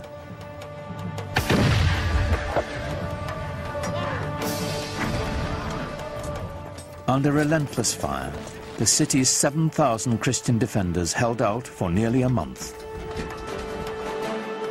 In desperation, the Byzantines who occupied the city appealed to their fellow Christians across the continent for help. But of course, Europe in the 15th century was completely incapable of mounting any kind of a concerted opposition to the rising Turkish threat in the east.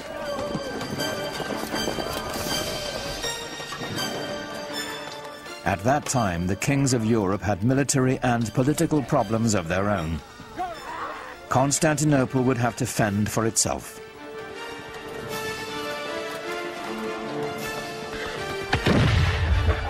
Shortly before dawn on May 29, 1453, the Turkish army breached the walls of the city. Within hours, Constantinople was in the hands of the Ottomans.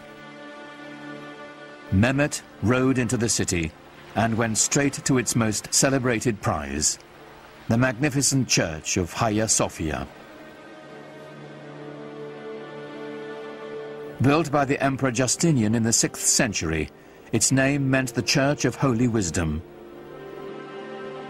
It was the largest enclosed space in the world. Surely other groups of Muslims and the Ottomans themselves had come across many, many churches. They had seen churches before. But they had never seen anything, nobody had ever seen anything like Hagia Sophia.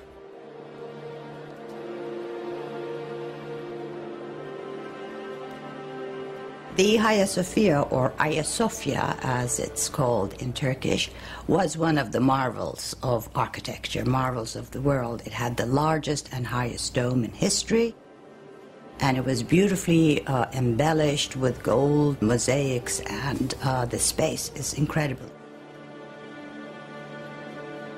For Mehmet, it was a great booty.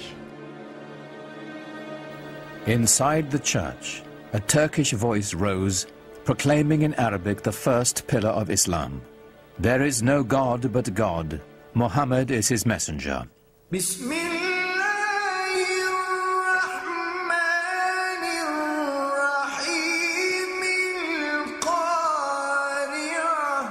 The single greatest church in Christendom was now a mosque.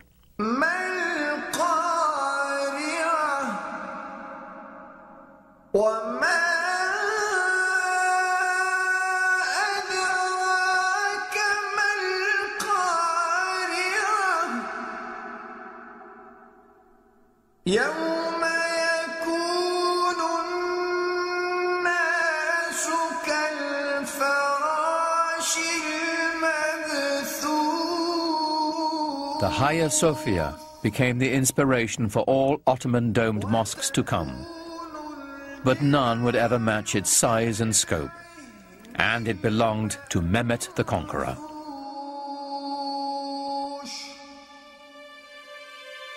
News of his triumph sent shockwaves around the world. For Europeans, it was a concomitant disaster. Constantinople was, after all, the new Rome. It was Constantine's capital city. It was the symbol of Christian dominance in the East.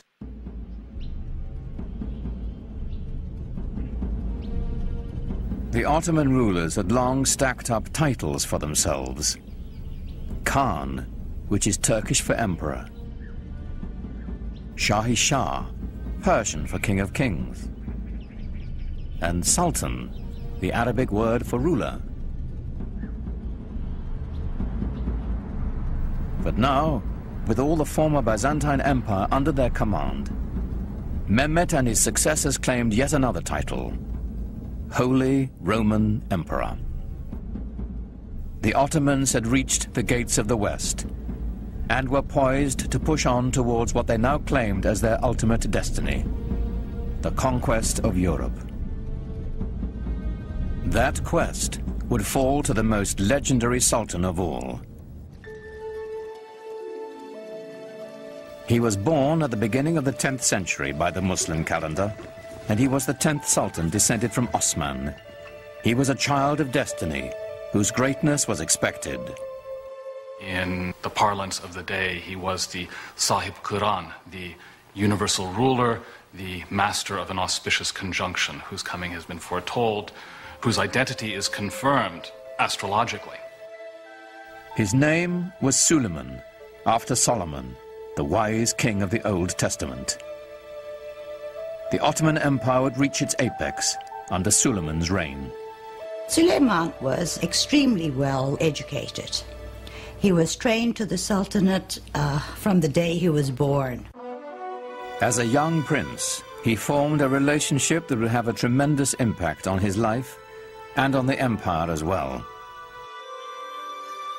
And when he was still a crown prince, he also developed a great friendship with a convert, a Greek convert who took the name Ibrahim. The two were very close in age and apparently very close in other ways. personally, intellectually educated together to a certain extent. And as was common practice, when Suleiman acceded to the throne on the death of his father, he took his faithful Ibrahim with him to Istanbul. Suleiman was 26 when he took the throne, determined to make his mark on the world as soon as his ministers would let him. In his early years, Suleiman had to contend, for example, with grand viziers and generals who simply refused to obey him.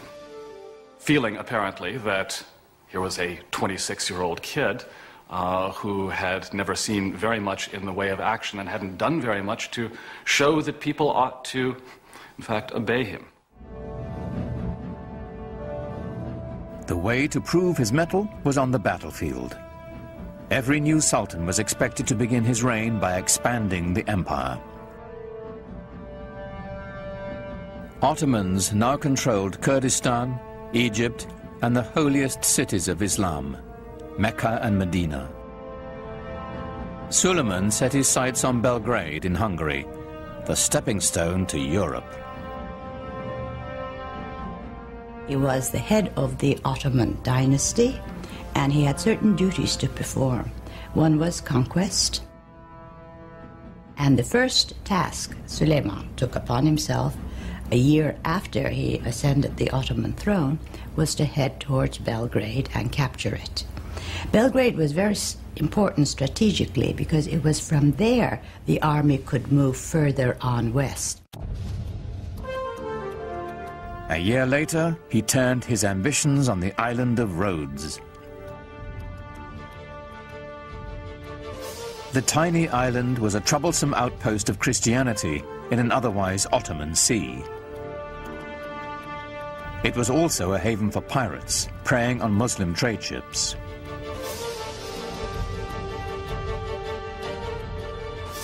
The 50,000 defenders of Rhodes manned one of the strongest forts in the world. Suleiman decided on a tactic other than relying on gunfire from his huge cannons. A new tactic, seldom used until that time. The Ottomans are the first major force to actually develop new ways of harnessing gunpowder to the cause of military expansion in creative ways. Ottoman sappers dug out a series of 50 tunnels near the base of the fort so they could mine its foundations.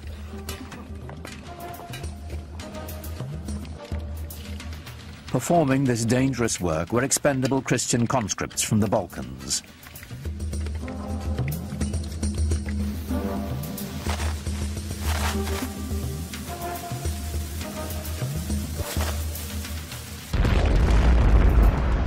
The resulting explosion signaled a furious 6-hour Ottoman assault. But the Turks were beaten back. Then, after 145 days of siege, the exhausted Christian defenders finally negotiated a truce. The Ottomans had won.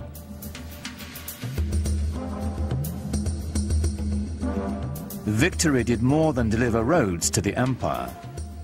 Suleiman was now a sultan to be taken seriously. His march of conquest had begun.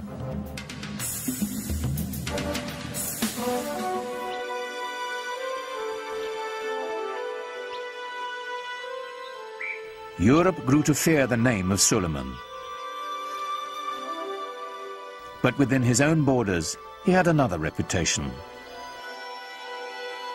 Islamic history remembers him as Kunan, the lawgiver.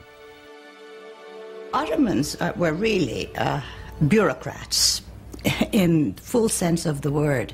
They kept every single record, and in order to control the different peoples who participated in the world of the Ottomans, they had to have very carefully sorted out legal systems. Under Suleiman, a single legal system was defined for the sprawling empire. His laws would later become the basis of constitutions for several other nations. Well, Suleiman was the supreme monarch of the area. He was the center of the world.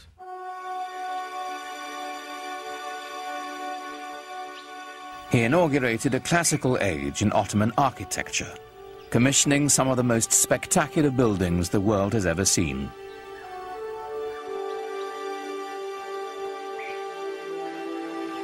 Suleiman was in a unique position of wealth and of consolidation, and he focused his attention on developing monumental architecture to commemorate his great dynasty and himself.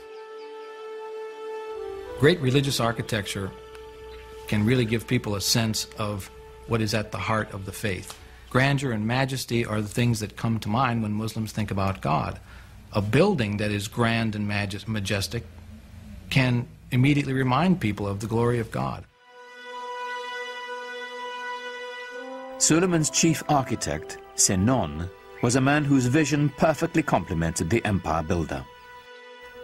Sinon perfected the signature structure of Islam, the domed mosque. His career spanned half a century and produced well over 300 buildings, including the refurbishment of one of the most important monuments in Islam, the Dome of the Rock in Jerusalem. But for the Sultan, of course, he built his masterpiece, the Süleymaniye Mosque in Istanbul. It is truly befitting Sinan, who's called the Great Master. These buildings were horrendously expensive, huge things that took many, many years to build, and a great deal of architectural talent and engineering skill and engineering experience. When they built a mosque like the Süleymaniye, they were doing it to say, yeah, I've got the power, I've got the money, I am the Sultan, I'm the King of Kings. But at the same time, there was also tremendous spiritual value in these things. The symbolism is not only that of empire, but of faith.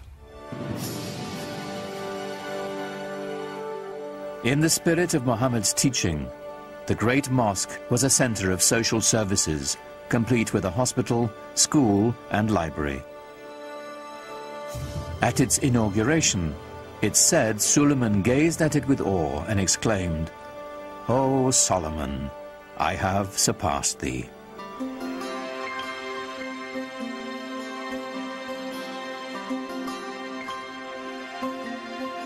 No less impressive was Suleiman's palace. Topik was both the seat of government and his private dwelling. Suleiman was also a great patron of the arts. And since the empire was very rich, the best artisans were there. So everything started flourishing. The architecture or the arts of his period show the first golden age of the Ottoman world.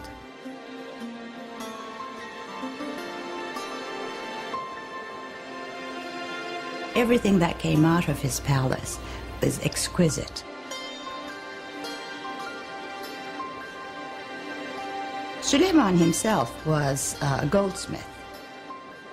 Ottomans believed that every sultan had to have a tangible trade. Being a sultan was not considered a practical or a tangible trade. And he was a very demanding patron, insisted on checking the work, even commissioned few things. And I think each artisan group or each corps working for the palace tried to outdo one another to please the sultan, because to please him had wonderful rewards.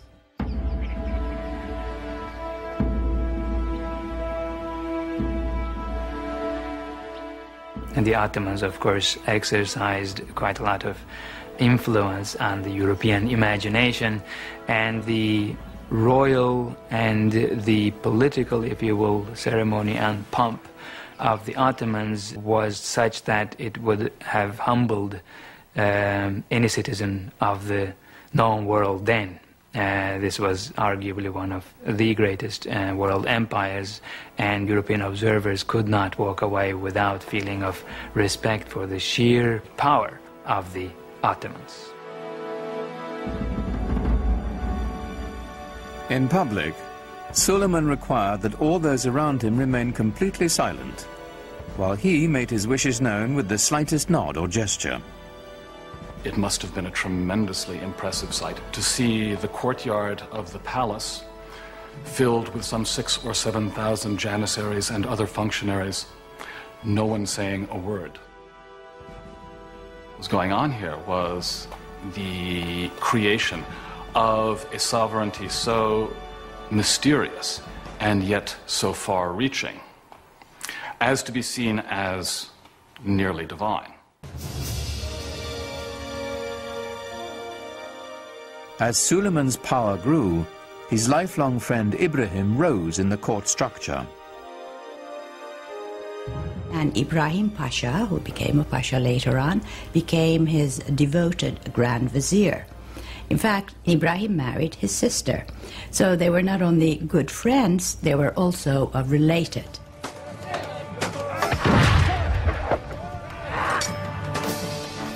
Ibrahim campaigned with his own army, growing in influence and ambition, till his power was second only to Suleiman's.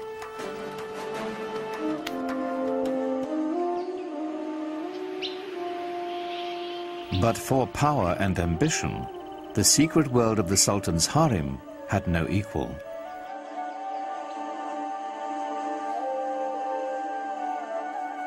Contrary to the Western stereotype, it was not the Sultan's playpen, but lay at the center of dynastic power. The harem was the private quarters of the Sultan. We tend to think of the harem as where the women live, but what it means is the place where you're not on display. Home is what it means. Islam allowed the Sultan 4 wives and many concubines. It was a system designed to produce heirs, is what it was.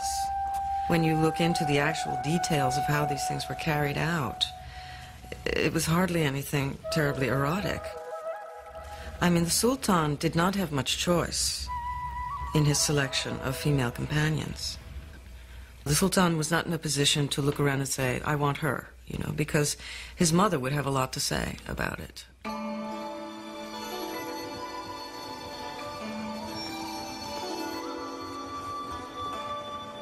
With his first wife, Suleiman had a son and heir, Mustafa. But while he was in his mid-30s, the Sultan fell deeply in love with a Slavic slave girl named Harem. In the West, we know her by a different name, Roxolana. Roxolana would bear him a rival heir and become Suleiman's most trusted confidant. The Sultan was supposed to be protected from any undue influences. He was supposed to be protected from any rivals. And in a way, this creates a vacuum around his person into which the harem life can enter. And so the fact that he was so protected works in a funny way to expose him to the influence of his female companions with whom he spent so much time. And there were tremendously intelligent and ambitious women around him, Roxolana being the most famous of all. Suleiman is a complex character, a man that we know from his own life was capable of the tenderest emotions, both toward his male friends and especially toward the great love of his life, his wife Hürrem Sultan, and toward his family as well. He had a number of extremely talented sons on whom he lavished a great deal of affection. Suleiman groomed his firstborn son Mustafa for power. In the Ottoman tradition, the young prince entered the military and quickly won recognition as a talented general. Mustafa was clearly the heir apparent. For Suleiman, the future of his empire seemed limitless. I am God's slave and sultan of this world, Suleiman would carve on a conquered fortress.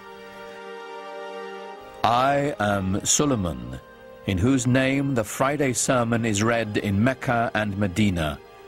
In Baghdad, I am the Shah. In the Byzantine realms, I am the Caesar. And in Egypt, the Sultan. He, of course, at the height of his powers, clearly saw himself as dwarfing all his rivals, perhaps rightly so. One of Suleiman's greatest rivals was to the east, the empire of the Persian Safavids. This was a Muslim enemy whose rival creed made them fierce antagonists of the Ottomans for centuries.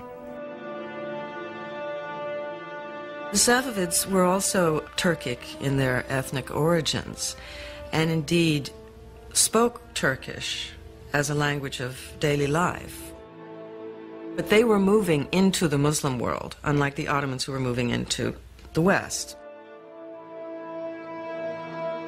So for the Ottoman Empire, they formed sort of the boundaries, the easternmost boundaries of the Ottoman realm.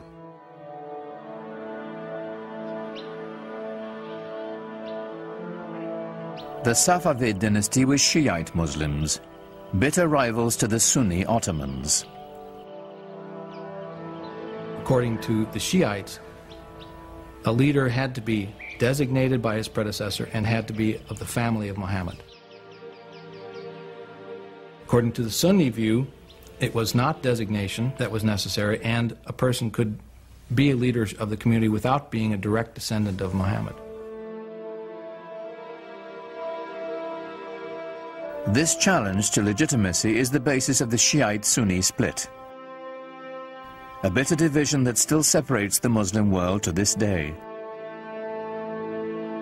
And I would say the Ottomans never really thought of themselves so much as Sunni until the Safavids came forth as this rival Shi'i. So the Safavids developed a rival ideology to the Ottomans, which then became an occasion for war over, of course, what wars are usually fought over. Wars are fought over land, over wealth, over territory, over prestige. And the Safavids waged a war of ideology in eastern Anatolia, which was always, for the Ottomans, the most worrisome part. The terrain is difficult to conquer, difficult to control. The Safavid military was formidable, but there were cultural rivals to the Ottomans as well. They were great patrons of the arts. I think we know them more for their artistic patronage than of their great conquests and laws and systems and administration. When you look at Isfahan, it is the most beautiful city in the world, and that is the Safavid city, it's the Safavid capital. But it doesn't give you the same sense of power that the Ottoman Empire had, or the Ottoman capital had. It's a different sense of power. It's more eloquent, perhaps, more precious in its decoration and its ceremonial spaces. It's a totally different aspect of Islam. Safavi art and architecture is on a finer scale. It's known for its filigree. It's known for its intricate brushwork, you know, rather than for its stunning scale. In the soaring palaces of the Safavid Shahs, murderous intrigues against Suleiman and his dynasty were hatched that would reach into his very household.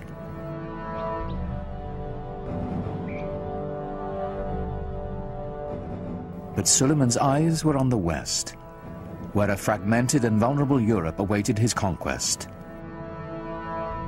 The Ottoman Empire encompassed everything from Egypt to Kurdistan, and he now had Hungary as well. But he had ambitions of going beyond that and actually bringing the larger portions of the world known to him, if not all of it, under his control.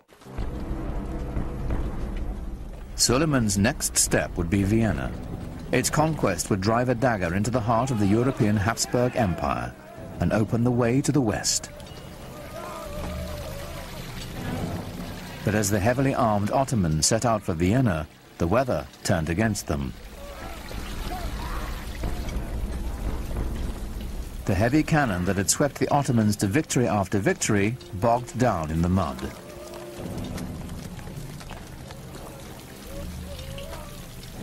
Suleiman had to move on without them.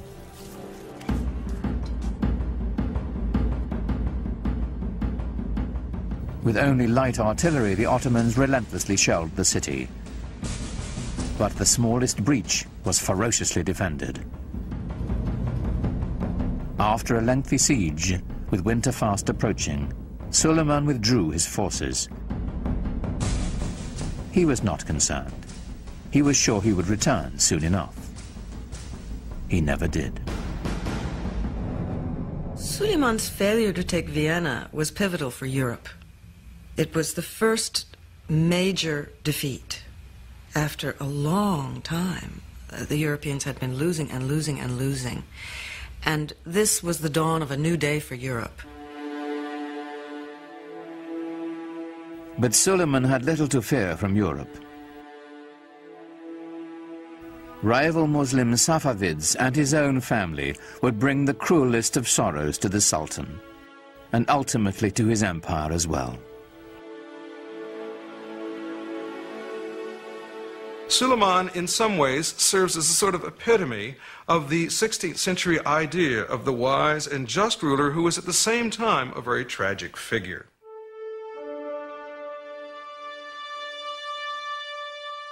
In the power-laden world of the Sultan's household, the intrigues never ceased.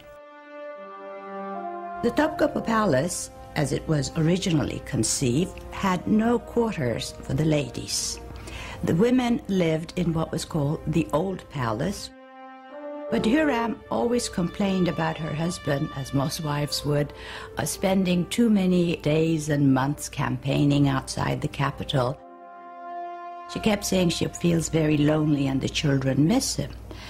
Well, surprisingly, there was a fire in the Old Palace, fire in Hürrem's quarters. So she had to be moved to the Topkapi Palace temporarily while her old quarters were being renovated. Well, she moved in and never moved out.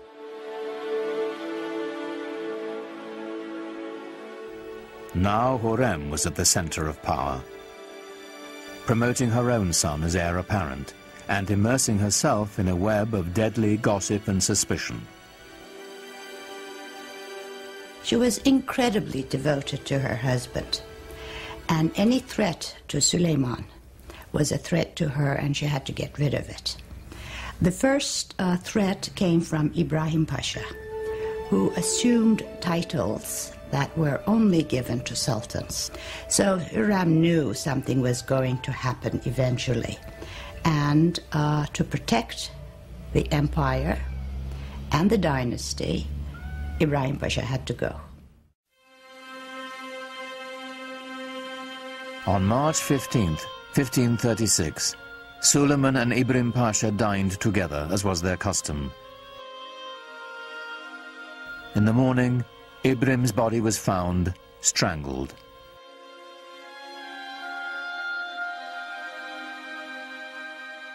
But Suleiman's desolation and loss had only begun.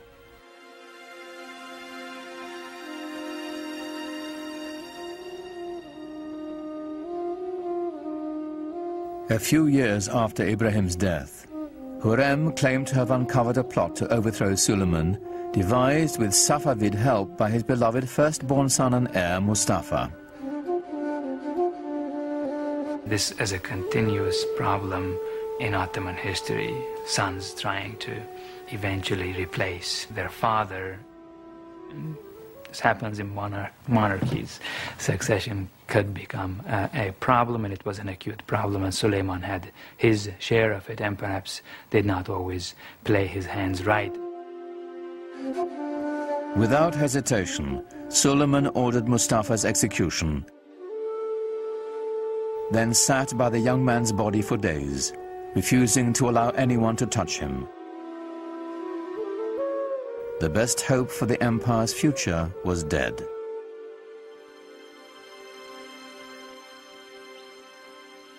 When Hurrem herself died the following year, Suleiman fell deeper into despair, finding solace in his poetry.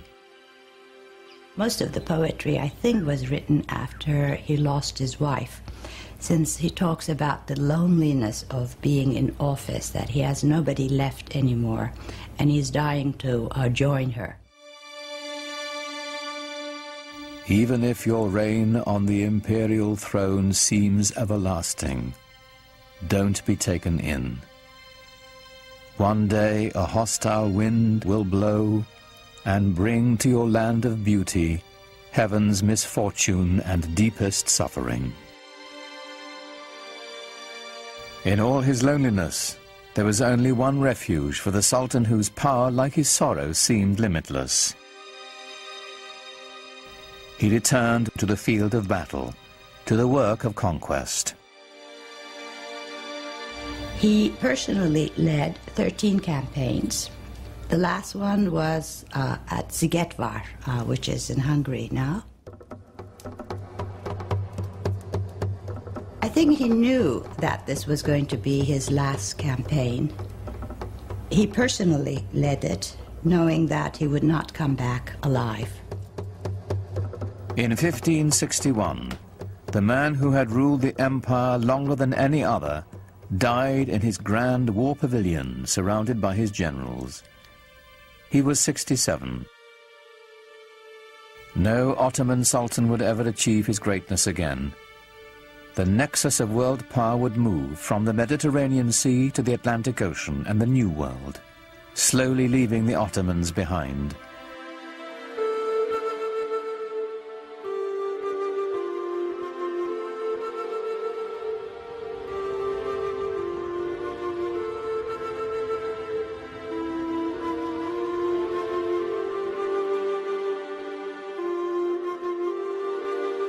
In Istanbul today, the Sufi dervishes still turn with the same prayerful pirouettes they danced in Suleiman's day. It is a meditation in motion, whose mystic origins go back even further, to the time of the Prophet Muhammad. You have become the best community ever raised up in mankind, the Quran assures all believers. Enjoining the right and forbidding the wrong, and having faith in God. Islamic and Western civilization have the same roots. They're dawning in the Fertile Crescent, the monotheism of the Jews and Christians, the classical intellectual culture of the ancient Greeks. The two traditions are kindred spirits, alike, yet very different. Islam's legacy is intertwined with the West's, and to the billions of Muslims who make it the second largest religion in the world, it is a living legacy. An elemental part of the great human venture that is world civilization.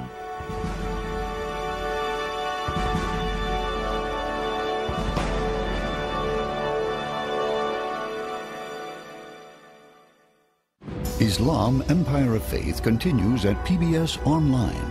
Click through our interactive timeline to learn more about the history and culture of Islam, or take a virtual tour of the Dome of the Rock and other extraordinary sites.